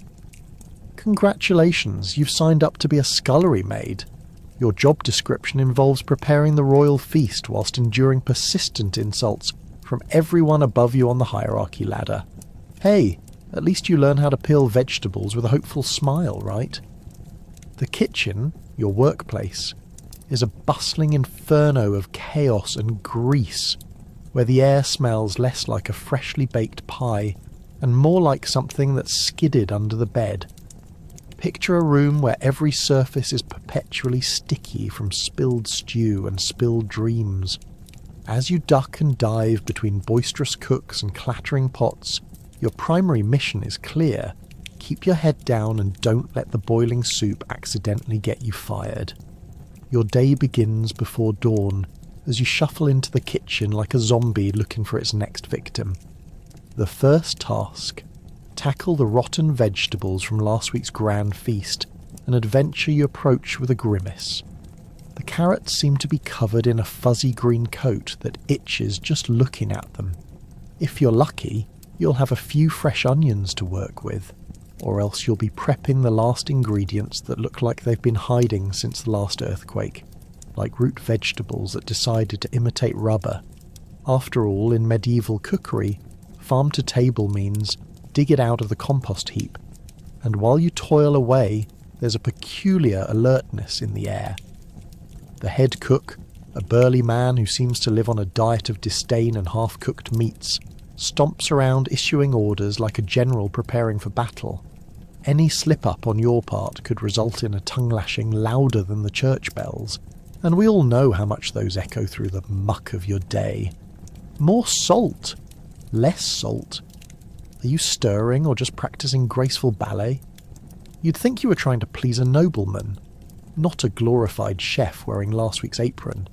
You're at the mercy of the kitchen hierarchy, where the pecking order resembles a bizarre game of twisted charades. If you're not careful, you might find yourself used as a doorstop for the roast. Your back aches from bending over the massive mixing bowls, trying to recreate meals fit for royalty from scraps and regrets. Food prep involves acquaintances with pots so large they could very well be used as hot tubs. The only difference is, instead of relaxation, you get the delightful sensation of the soup splashing up and branding your arms like a playful cat, attempting to scratch its owner. After hours of sweaty labour, you manage to assemble an impressive array of dishes. Vegetable pottage a la leftover despair, boiled meats that might once have roamed the earth proudly, and perhaps a pie filled with, well, better not ask. You proudly bring your creations to the table, trying to shake off the yoke of humiliation that has become second nature. And yet, standing among the fine china and trim goblets of wine, you feel twinges of pride mix with the sour stench of old fish. Now, time for the worst part: presentation. Ah, yes, because it wouldn't be a real feast without the royal scrutiny. You hold your breath, knowing that the moment the nobles taste your food, it's either glorious praise or a sharp, biting critique. What is this? The stew tastes like an angry rat's tail. Yes, because that's precisely what you were going for. Honestly, their royal taste could rival that of a spoiled child. You try to direct your attention elsewhere, counting the potatoes in your head rather than focusing on the rapid-fire insults hitting you like mud from a pigsty. And let's not forget the inevitable chaos when the Lord of the Manor arrives late to dinner, bringing the kind of tension that could ignite a bonfire. Instead of earning gratitude, you are left scrambling to whip up one last dish, or squeeze fresh herbs into a pot, while dodging the pointed remarks about what a dreary difference this evening's meal is making, or did you forget to add flavour, dear scullery maid? Just delightful. Finally, as the banquet rages on and laughter echoes through the hall, you retreat back to the shadows and mounds of dirt hiding outside the kitchen door, where you find solace in commiserating with the rats. They may not be royalty, but hey, they seem to appreciate your cooking more than the nobles. Being a scullery maid is no glamorous gig, but at least you can leave the royal table at night, basking in the satisfaction of having survived another day among the culinary chaos. Here's to you, the unsung hero of the medieval feast, hiding in plain sight behind every platter of food you've prepped, with joy, laughter, and a little hint of humiliation. Ready to muck stalls? The stable hand's job is more about surviving your own gag reflex than making friends with the horses, and let's not even talk about the delightful odours you'll carry home with you. Love that authentic medieval cologne. Imagine yourself emerging each morning from your tiny windowless hovel that smells like a delightful combination of wet straw, despair, and echoes of that abandoned sausage you forgot to eat last week. As you step outside, with raw, unwashed wool still clinging to your skin, you can bust through the morning chill and settle into the majestic warmth of your local horse stables where dreams meet reality, and then promptly fade into a pile of manure. Your day begins with a heartwarming greeting. The whinny of horses intermingling with the classic sounds of metal clanging, water splashing, and the occasional distant cry of a village that's probably burning. Why? Because a horse does what a horse must. You've learned by now that the first order of the day involves breaking the icy tension of stall cleanliness. That means mucking out the stalls quite literally, which is about as glamorous as it sounds. Thankfully, you have a trusty shovel cobbled together from whatever timber didn't embarrass itself, and you begin scooping colossal piles of droppings scattered amid what resembles an ill-fated haystack. As you take a moment to admire your work, let's pause for a second. Ever wondered if horses have feelings about being treated like four-legged living poop machines? Do they look at you with gratitude for removing their waste, or do they just stare blankly while considering the existential crisis of hay? Questions like these keep you up at night, but let's face it, you also spend half your waking hours wondering if you'll ever get a break from this relentless cycle of filth and squalor. Because, surprise, there's more to life than mucking. After you finish your stall clearing duty, a feat requiring stamina reminiscent of cleansing an entire village of its unseemly habits, it's time for your next task, grooming the horses. Here's the kicker. This involves brushing them with a tool that might as well be a glorified brush made from overly ambitious weeds strapped to a piece of wood. This soothing routine comes at a price, however. You know it's just a lie your mind tells you to get through the day, while your back is screaming and your hands are coated in a layer of sweat, dirt, and equine hair that could be fashioned into makeshift quilts or hats for the bushy-haired everywhere. As you reach for the nearest feisty stallion to give him a nice curry comb, the medieval equivalent of a spa day, you learn that horses don't quite share your vision of mutual grooming. Instead, they decide today is the perfect day to engage in a drama-filled showcase, where they shed hair like a magician losing rabbit after rabbit. Every stroke sends clumps flying. Your hair, their hair, the ghost of the last haystack's existence, and oh, what's that fuzzy thing? Is it food? Did they smuggle a cache of ancient vegetables in here? The fluff blends into your mental narrative, which is like watching an absurd theatre performance unfold on a hay-strewn stage. Once you've tamed the beasts, you're suddenly reminded of the sophisticated equine diet that could rival even the most exclusive banquet. You must haul buckets of water and massive sacks of grain to keep these majestic creatures from pouting, calamity brewing in their bellies. Ever carried grain while also doubling as the human version of a walking haystack? The sweat pools at your brow as you contemplate whether this is what horsepower really meant, but you know better. Each bucket carries the weight of medieval greatness, holding together your noble steed's demanding diet. It's around this time that you fully appreciate the life choices leading you to this career. The noble owners and their lazy expectations loom large while you struggle to remain upright amidst the mounting chaos. You occasionally suspect the horses are in on a joke. Their ears perk up as villagers walk past, and they seem to revel in your misery as if planning a nefarious prank on your very soul. Back on the creatures on your side, the laughter in your heart dissipates every fleeting moment of joy as you edge toward inevitable disaster, cleaning the paddock mess on the days when rainwater turns it into a marshland of oh-so-fresh swamp.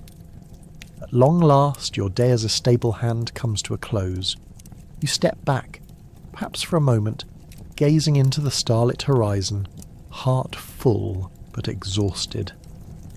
You feel more connected to the world than ever, united with muck, sweat, and the pride of knowing you're keeping history alive, whether anyone really appreciates it.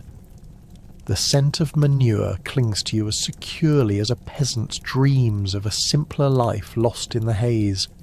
You head home, a hero in your own right, reeking of adventure and longing for a warm meal. You think to yourself, how hard could that apothecary school be? No more horses, just potions and potions. And for tonight, despite every obstacle, you still remain a stable hand, a proud soul tramping through the muck, committed to your role in the medieval circus. You peeked into the afterlife by choosing to be a grave digger. Let's call it a destiny to dig in dirt while contemplating life, death, and while your fellow villagers treat you like you might actually have a side gig going for the Grim Reaper. Welcome to your new job, where you get to spend your days wielding a shovel while pondering the great mysteries of the universe, like why your neighbour seems to age 3 years every time they mention the plague. To start your day, you trudge over to the local graveyard, which, let's be honest, looks like the world's worst garden, only with graves instead of petunias. The air is thick with an aroma that could make even the hardiest of noses recoil. That delightful mix of damp earth and the persistent scent of despair that lingers like a bad decision. You step over the threshold, feeling like the bouncer at the saddest nightclub in town, only instead of checking IDs, you're checking how many headstones you'll be installing that day. Your tools?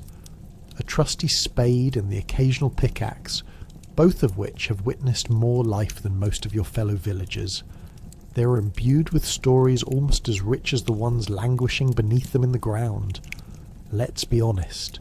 When's the last time your neighbours raved over a home renovation? No mattresses or new curtains are making it into your bank of life experiences. It's more a series of questions like, is this coffin too heavy? And, what's the protocol for notifying family when Uncle Gerald is finally laid to rest? And don't think you're alone down there. There's an assortment of critters that consider the cemetery their home, including stray dogs, garden gnomes, yes, those weird cement decorations must have come from somewhere, and a few overly curious crows. They watch you intently, likely chuckling at your futile attempts to earn a living by tending the final resting places of the villagers. You half expect one to caw, get it, you have nobody left to impress. As you work, you'll begin to notice some peculiar customer requests. Could you make my tombstone nice and tall? I want to be remembered as a giant. Or, make sure there are flowers in bloom for my visitations, pink tulips specifically. I won't have any of that orange nonsense. It turns out people, dead or alive, can be a tad particular. And of course, within your job's many haunts, you'll hear a multitude of myths swirling about. They say if you dig long enough, you could hear the dead return to chat. Just don't listen too closely, or they'll pull you in. And what about the actual act of grave digging itself? Imagine lifting your spade into the ground, a hard task, not just for your arms, but for your very soul. As the dirt flies, you contemplate the lives of those vacating their earthly abode. Are their spirits gossiping up in an otherworldly lounge? Oh, Bob was so boring, but have you heard about Susan? She was buried with 2 mounds of sweets. You chuckle at the thought, but the laughter quickly evaporates. That's right, you're still in the business. Finally, as you step back from your fresh grave, wiping the sweat from your brow with a tattered cloth that has likely seen more dead bodies than a haunted house, you reflect. Here you are, the faithful guardian of final resting places, armed with nothing but a shovel and a weird level of acceptance about humanity's inevitable end. And let's face it, if things go sideways, you may just alter your career path into the undead assistant market. Who sees that kind of career development coming? Yet while digging through wet earth and pondering mortality, there's something profound to be said about your work. You're a connector, a bridge between worlds, ensuring that memories live on even when the vessels have withered. It's a grim business, but someone's got to do it.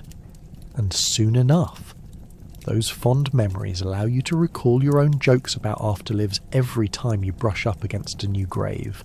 Not just graves, but living reminders of how fragile and beautiful life can really be. So, as you lift that last shovel of mud, unsheathing your crowning achievement of a job very few could endure, you understand that grave digging is as much psychotherapy as it is hard labour. You've peeked into the beyond, and if that doesn't leave you with existential questions, what will? Welcome to the colourful, chaotic worlds of death and despair. Perhaps you'll even find that it's not so heartbreaking after all. Become a dunghill sweeper, where you refine your skill of dodging heated cow manure. The job is simple. Shift the shit before the royal guards catch you. Perfect if you enjoy the smell of trash combined with the distaste of being on medieval sanitation detail. Your day begins under the light of a massive endless sky, where the smell of morning dew mingles with what you can only hope is just a leftover turnip from last night's dinner. Spoiler alert, it's not. With your trusty broom, a battered stick adorned with a dubious collection of feathered or leafy materials, you venture into the muck of the village streets. The village isn't just quaint, it's pungent in the most overwhelming way possible. You've been made acutely aware of your societal role, often considered less than human by those who, ironically, would be knee-deep in a different kind of filth, if not for your valiant efforts. As you sweep, your thoughts drift to modern worries, parking meters, Wi-Fi, and whether or not the latest episode of that riveting soap opera is available to stream. But those dreams quickly flicker away, as you recall the myriad of leavings left behind by livestock and villagers who seem utterly unconcerned about their diet's aftermath. You feel a touch of kinship with your broom. Where else would such a partnership arise? It's you against the world, or should I say, you against the mountainous piles of sheep droppings, chicken waste, and who knows what else. Ever wondered what happens when everyone decides to double down on their morning ale? Well, now you know.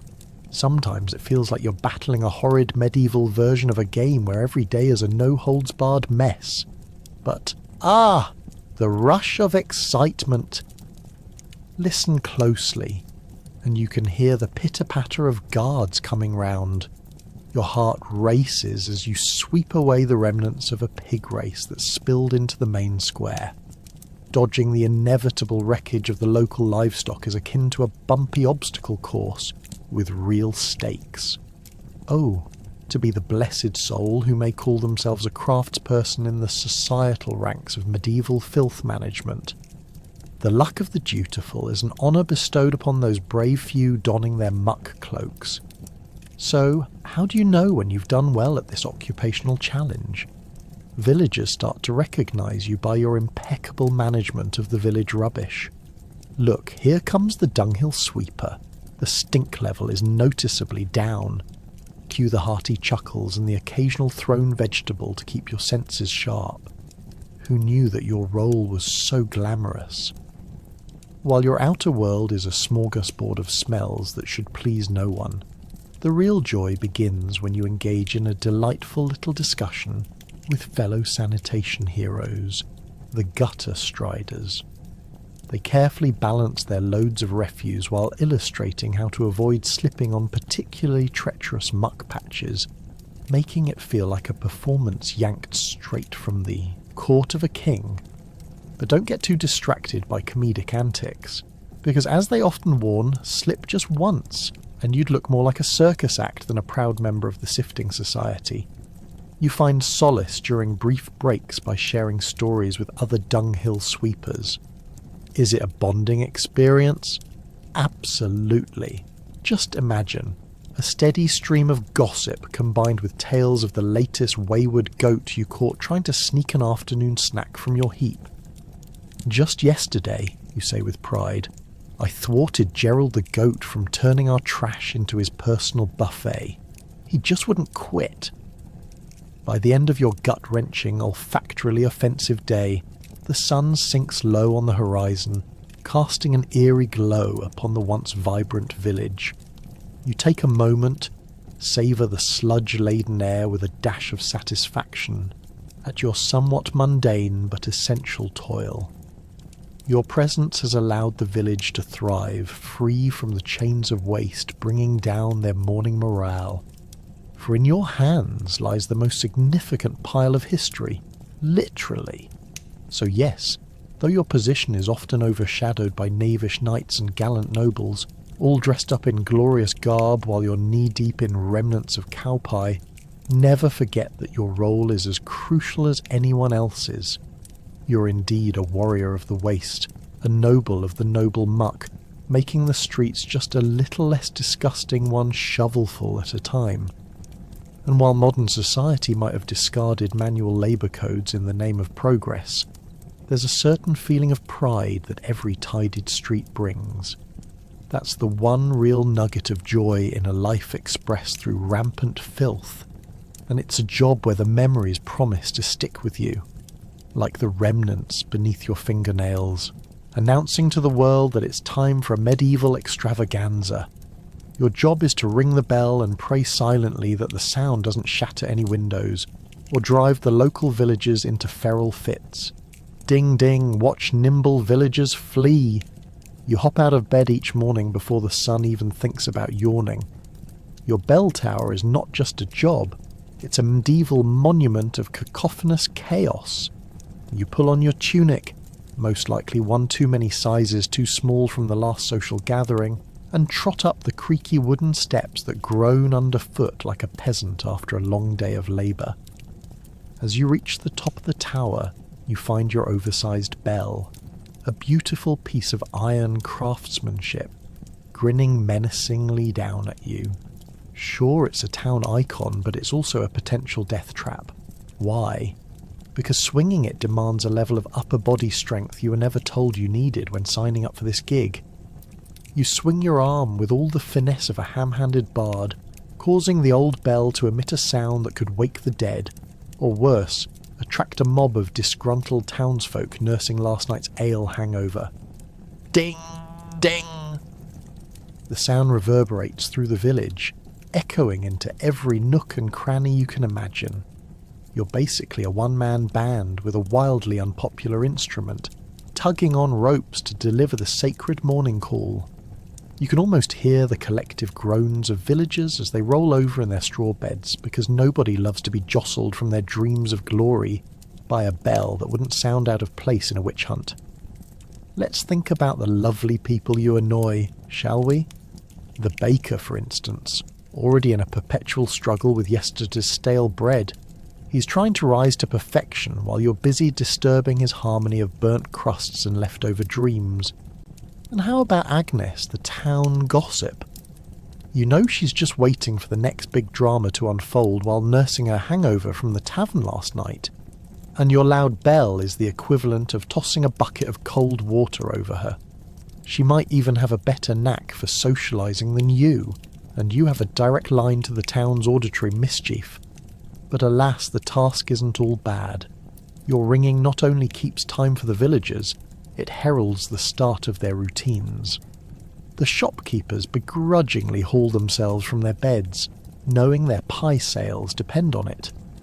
Children, bleary-eyed, clamber into the early morning light at your sound, zooming from their family homes like they're off to catch a dragon. All in a day's work. Through the day, of course, your duties don't stop at summoning innocent villagers from their slumber. Oh no, my dear friend.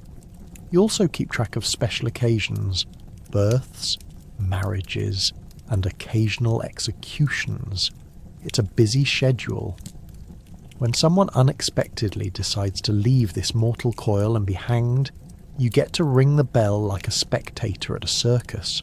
Everyone gathers, peasants and nobles alike, eager for the drama of it all. As the final tolls of the bell resonate, you stand smugly, knowing your ringing might just be the last the unfortunate soul hears. Talk about ringing for a cause, and let's not forget the joy of unpredictable weather. One day, you might find yourself ringing the bell in the blistering sun like a medieval alarm clock, while sweating profusely, and the next you're clanging away while huddled in wool layers against the wind, praying that the bell doesn't slip from your hands and take you down with it. Nothing says medieval chic quite like a bell ringer losing a skirmish against his own bell tower. Your life is like a reality show where the prize is simply not being knocked unconscious. In the end, your job is a unique blend of community service and airborne peril, and let's be honest, mostly it's an exercise in annoyance. But at least you live in a world without emails, and every ring feels like a fire alarm for the villagers' souls. A reminder that they're alive, and there's work to be done. So when you rest your head at the end of the day, with the echoes of your bell ringing in the background, remember the indelible mark you've cast upon that little medieval town. You're a legend, a daily jolt, a reminder that the world keeps spinning, and often in circles, just like you when you miss your footing on that bell rung too hard. As an apothecary, you'll mix potions that could reflect your medical hopes, or lead directly to impending doom. Will it be herbal remedies, or could you gently slip in a dose of poison? Time to put your skepticism on the shelf. Welcome to your humble and incredibly aromatic abode, where an assortment of dried herbs, questionable liquids, and the faint scent of desperation mingle in a delightful chaos that would do a witch's cauldron proud. Your workspace looks more like a medieval episode of Hoarders than a pharmacy, with jars full of things no one can pronounce stacked precariously next to each other, creating an aesthetic that says, "Trust me, I swear this works." You rise with the sun, far too early for someone who's had their fair share of sleepless nights worrying about fevers, dropsy, and whether your latest batch of surefire elixir might accidentally knock off half the town. Ah, but don't let that stop you. Today's first patient, let's call her Susie, has a headache that could fell a castle. You throw together a concoction of poppy seeds and elderflower, praying it won't lead to a side effect that would have everyone wondering if you're an apothecary or an aspiring assassin. Just a dab of arsenic won't hurt if she has an aversion to long afternoons, a fellow apothecary might tell you in a conspiring whisper. But you're not that kind of dealer, thank you very much. As you prepare your remedies, you might as well add a dollop of good intentions, a sprinkle of hope, and an ounce of self-preservation. Who wants to be remembered as the town's Hades in thigh-high boots because their herbal properties were as trustworthy as a dandelion in winter? And yet, here comes Geoffrey, straight out of the village tavern, claiming he was attacked by a rabid squirrel. Sure, buddy, the fact that you're just supposed to provide immediate relief and maybe a slight hangover cure turns each transaction into a wild game of guess if I bought this from a real merchant or just plundered it from my neighbour's garbage.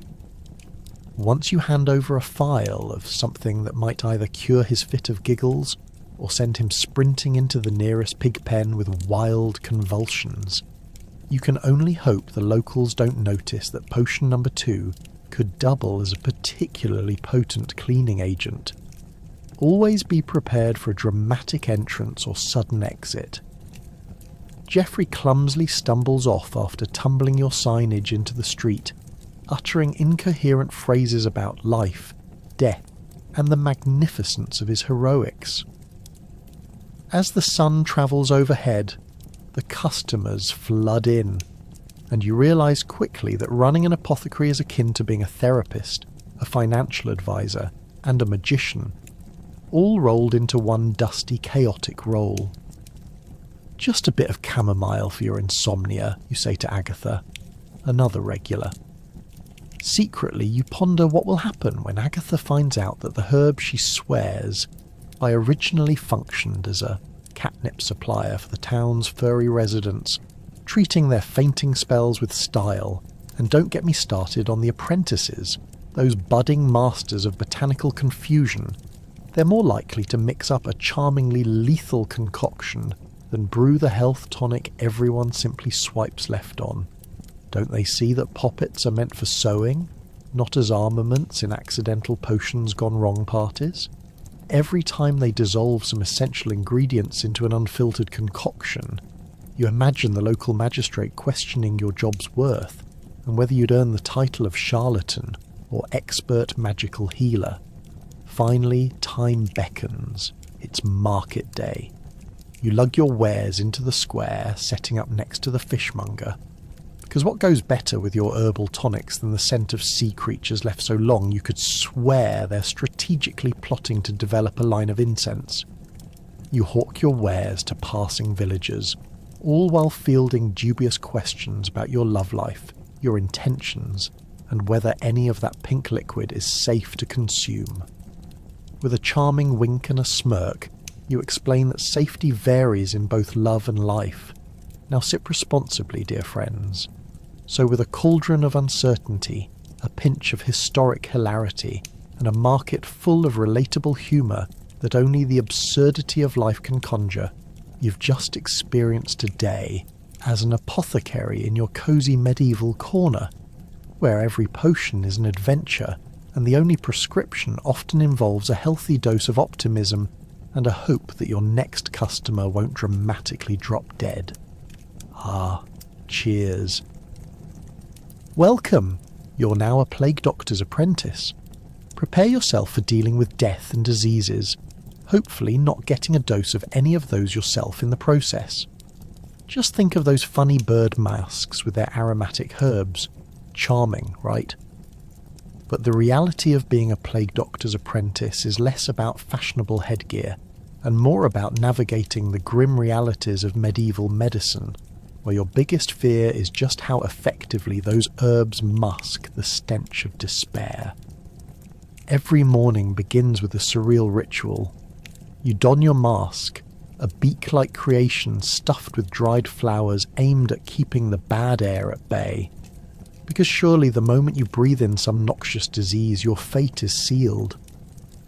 Imagine strutting around the town square, the envy of fellow villagers who wish they too could smell like a fragrant potpourri disaster. You begin the day by collecting a list of tasks from your mentor, a grim man whose unfriendly disposition suggests he hasn't seen sunlight since the last plague scare. Your first assignment: visit the homes of the afflicted to assess whether the treatment includes a visit from a priest or a quick trip to the cemetery. As you walk through the narrow, foul-smelling streets, your senses have become your worst enemy. The scent of death lingers in the air, mingling with rotten fruit and unwashed bodies. You pass by groups of desperate townsfolk who eye you like a rare specimen in a travelling circus, mystified and wary. Is he coming to check my cough? Am I next? You can practically hear them whisper as you shuffle past, your confidence waning with every step. It's the medieval version of don't breathe too deeply, it may be contagious. When you finally arrive at the first house, you're greeted by a family teetering on the brink of despair. The floor is littered with assorted refuse, including remnants of meals that would make a dumpster weep. The sick occupant lies wrapped in blankets that haven't seen a wash since the last family gathering. With your notepad in hand, you ask the most pressing questions of the day. What will it take to keep you alive today? You take careful notes, writing down symptoms that wouldn't surprise anyone but a foolhardy jester, all while wondering if your presence here counts as brutal medicine or just outright bad luck. You observe the symptoms: high fever, delirium, and the distinct pallor that screams, "I have the plague." Then, as if on some morbid cue, the family looks to you for guidance on remedies. Welcome to being a medieval medical professional, where knowledge is scarce and your best bet involves haggling for herbs at the local tract. Have you tried rosemary, you suggest, half hoping they haven't already doused their unfortunate loved one in the stuff? Or maybe a good dose of incense from your neighbour's stable? At this point you're really improvising, as you meander from home to home, dodging pesky chickens and wafts of deathly air. You wonder about that hefty paycheck you were promised. If you survive today, surely the next town over has a more competent plague doctor whom you could bribe to switch places. You note how this apprenticeship contradicts every self-help book. Fine print warning against mastering a craft that could put you 6 feet under. Did anyone mention jobs like these typically come with a very real chance of getting carted off yourselves? Eventually you meet another apprentice on the way to perform your duties, who's even worse off than you. They made me hold the sick bed, he complains, arms flailing dramatically like a chicken just realising it's being offered up for dinner. You exchange opportunities for commiseration, which is nice. Bearing the burden of potential death together merely solidifies your bond. What about the doctor's pot of herbs, you ask, a little too hopeful. Think it has a chance of saving our skins? After some heavy contemplation, you both agree that the odds are about as good as winning the lottery. Worthless in medieval terms. As the sun sinks below the horizon, you finally return to your mentor, who gives you a nod of approval. "Well done, apprentice," he says. "You survived nearly a whole day." It's a bleak compliment, but you take it.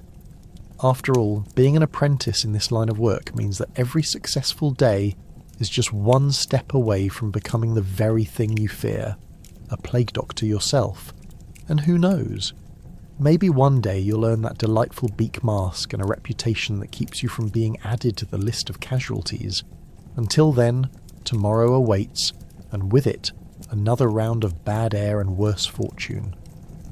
You'll be a sign painter, a noble effort to create festive banners that denote stores, taverns and funerals. Undoubtedly the hardest job, as you attempt to convince people not to blow their noses directly on your hard work. Picture this. It's Monday morning, your paintbrush in one hand, a bucket of far too thick sludge in the other, as you negotiate a space between the town crier's latest gossip and the delightful smells wafting from the local bakery. Is that bread?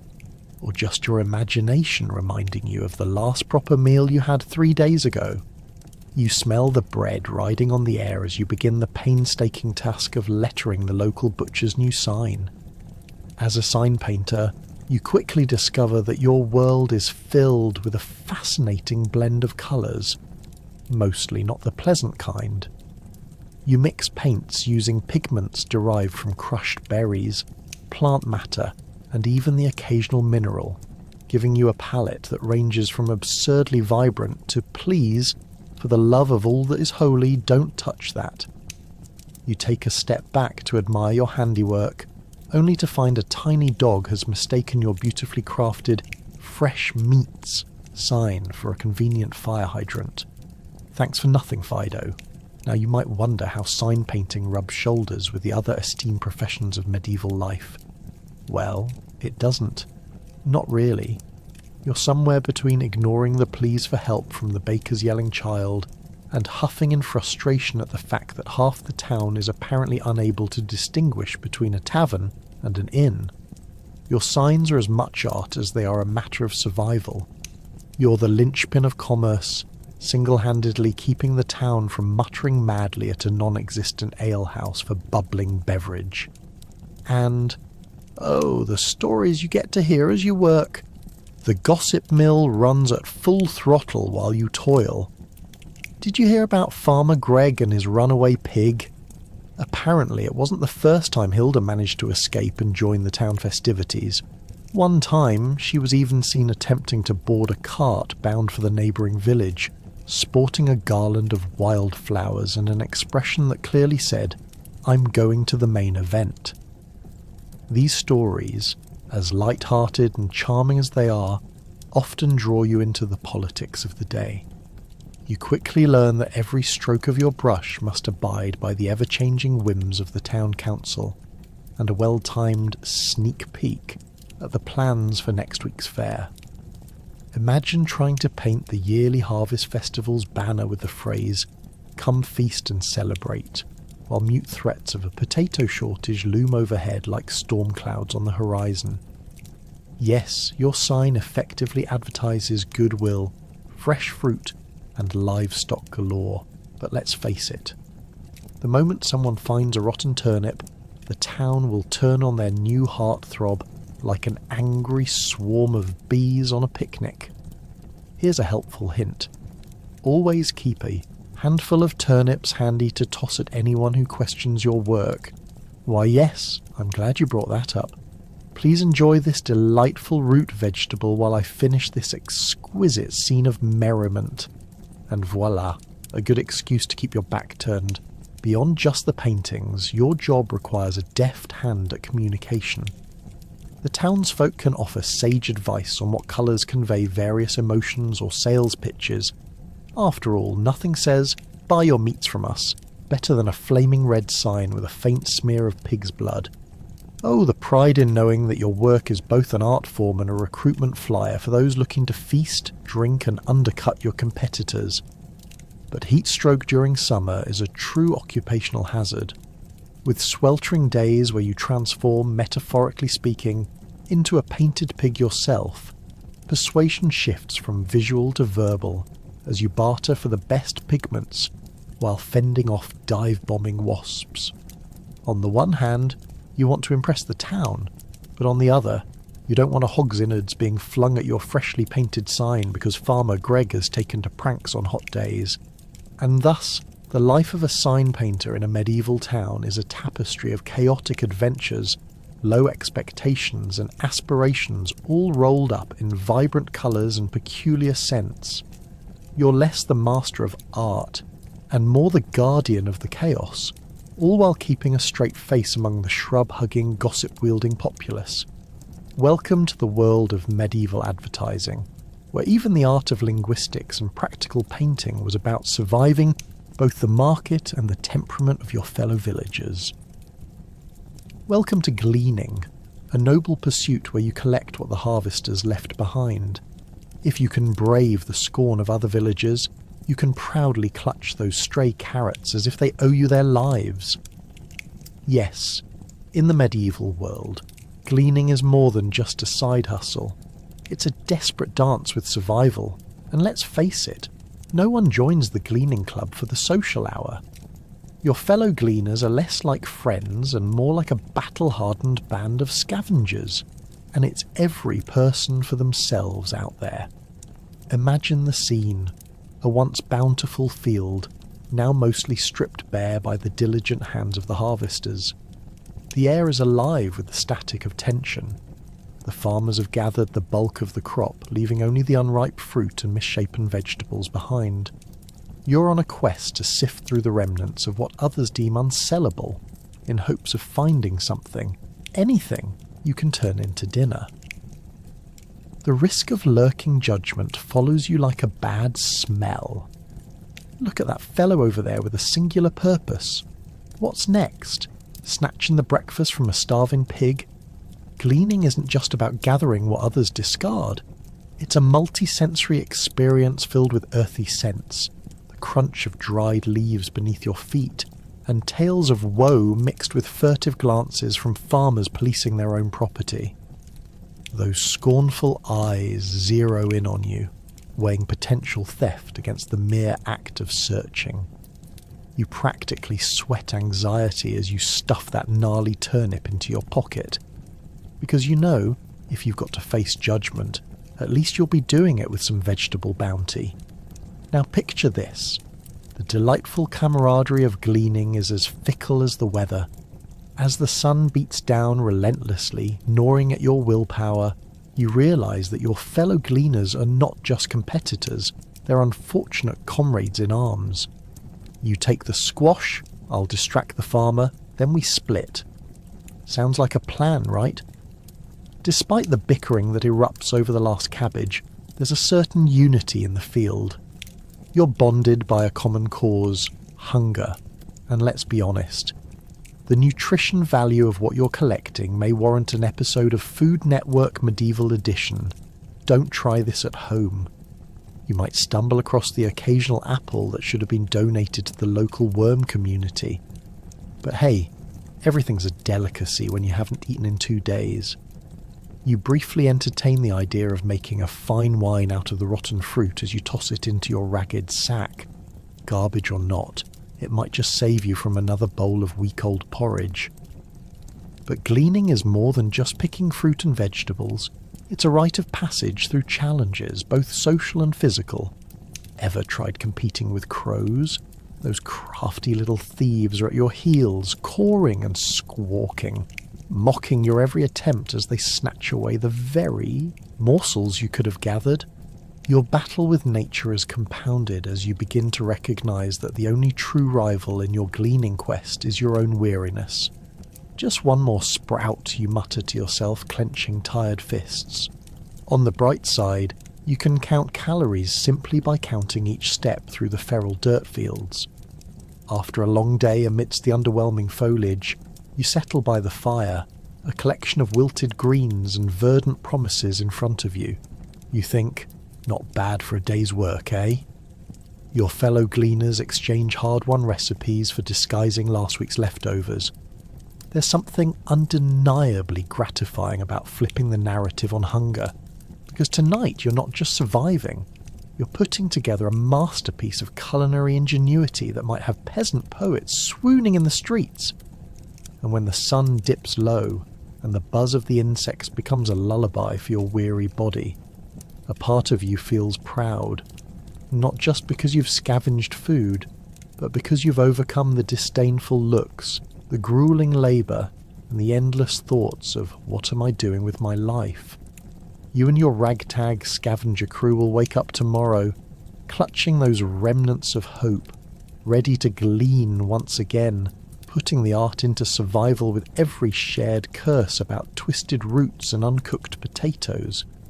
In a way, gleaning is not just a means of survival. It's a form of rebellion against the meagre offerings that life has dealt you. So here's to the gleaners, the unsung heroes collecting the scraps. Keep clutching those carrots, brave warriors of patience and persistence. You'll tell your tales one day, and maybe they'll even get you a seat at the grand feast one day. Become the town crier, bringing tidings of news, gossip and decrees through the streets, whilst also evading undefined substances flung by less than enthusiastic villagers. You speak for the crown, but all you get in return might be something sticky on your shoes. Picture this. It's dawn, and the crisp morning air is thick with the smell of something unpleasant. likely thanks to last night's festivities at the tavern or the charmingly exuberant livestock that populate your route. When you step outside in your woolen tunic, you do not resemble a noble messenger. No, you look more like a target for airborne food scraps and the occasional rogue animal excretion. As the town crier, your first job is to strut confidently down the cobbled streets, ensuring everyone knows you're not just any commoner. You're the harbinger of information, the medieval equivalent of social media, minus the luxury of focusing on cat videos or food pics. Instead, you're pumping out vital information about the latest brawl at the alehouse, who's marrying whom, and other juicy bits of gossip that will ensure you stay relevant, if not respected. Imagine yelling, "Hear ye, hear ye," at the top of your lungs while trying to dodge a potato that someone thought was a good projectile. Let's face it, people cherish their gossip almost as much as they cherish their pitchforks. Your proclamation begins with grandiosity. Good people of the town, you proclaim, launching into your announcement like a bard about to serenade an unsuspecting crowd. You could have the news that their crops are safe from the neighbouring baron, or perhaps a royal edict suggesting Tuesday is officially pretend you're a squirrel day. People will flock to you, if only out of curiosity, to see what madness you'll conjure next. But just as quickly, frustration sets in when they realise you're not handing out free samples of anything, as they greedily expect every time you approach. Do they think this is a market stall? Envision the absolute joy of running through the town square while demanding attention. You might have one or two eager listeners before a chaotic flock of children rushes past you, clearly more interested in rat-catching endeavours than your declaration of the daily crestfallen state of bread. Even animals seem disinterested in your proclamations. Their snorts and brays drown out the seriousness of your announcements. In a way, they're responding to the unspoken truth about your job. You're a glorified carnival barker without the merriment of an actual carnival. Ah, but here lies the irony. What happens if someone is truly interested in your news? If you trot upon a crowd eager to hear and hang on your every word, that's when you subtly drop the bombshell. And remember, the king has declared a festival this Friday, complete with ale, dancing, and perhaps, just perhaps, clowns. By this time, the praises of cheer wash over the townsfolk. Suddenly, they forget about dodging muck, and your triumph spills through their laughter, a reminder of what it feels like to be united for a moment in joy. But wait, your day isn't complete without providing an equally somber message. Just a few steps later, you might find yourself saying, "Terribly sorry to inform the community of Bertha's solemn demise. May she rest in peace."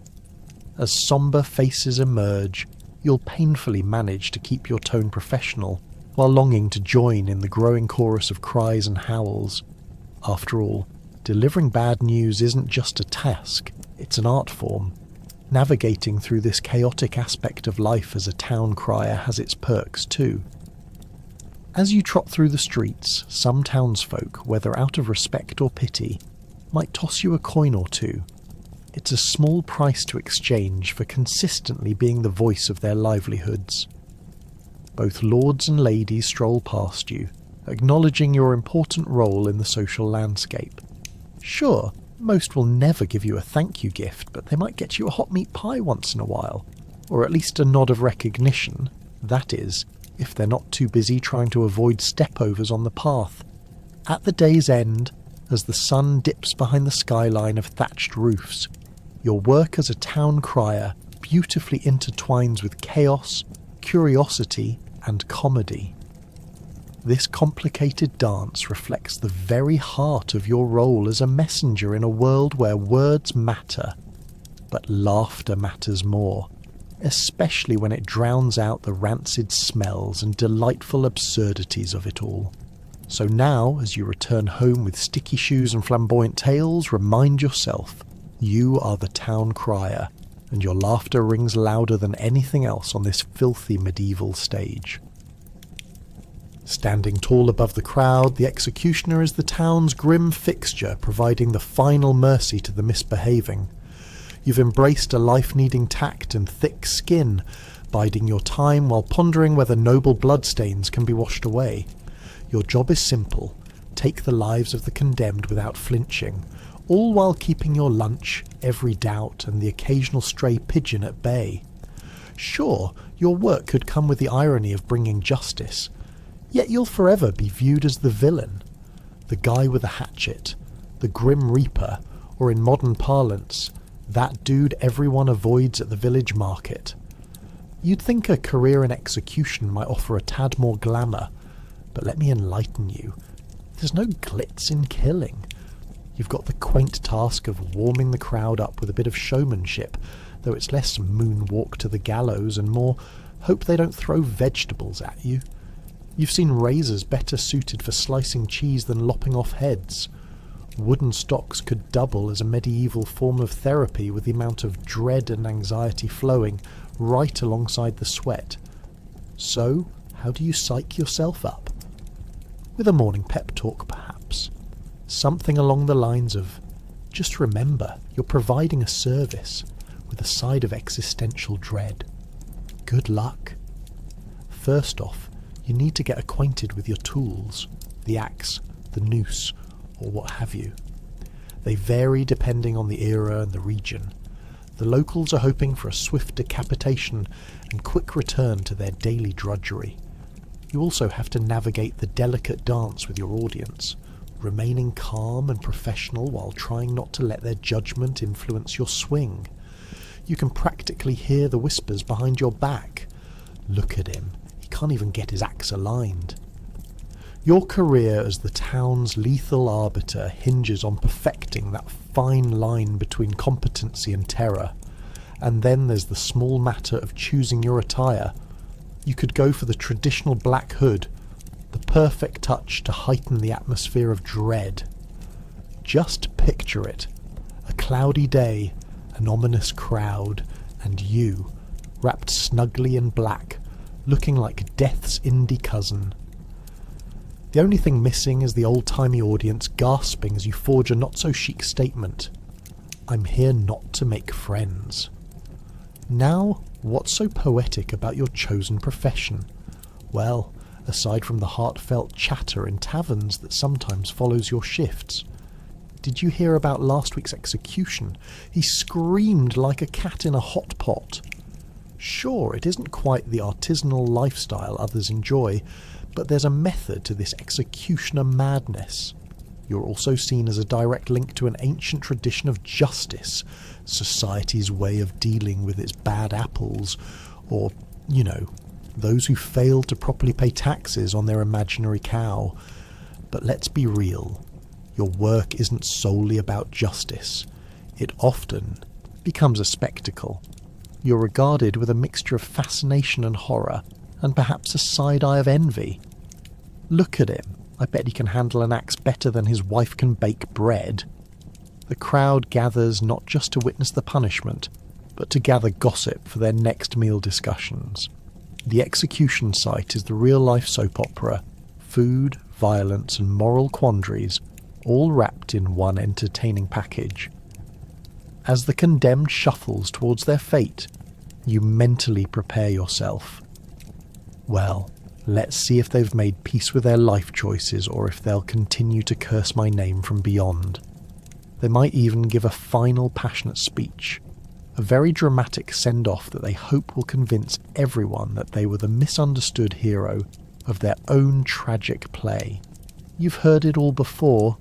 Honestly, if you had a copper penny for every heartfelt soliloquy, you'd be the richest man in town, not slumming it as the executioner. In the end, your work requires a unique mixture of detachment and strategy, an ironic twist.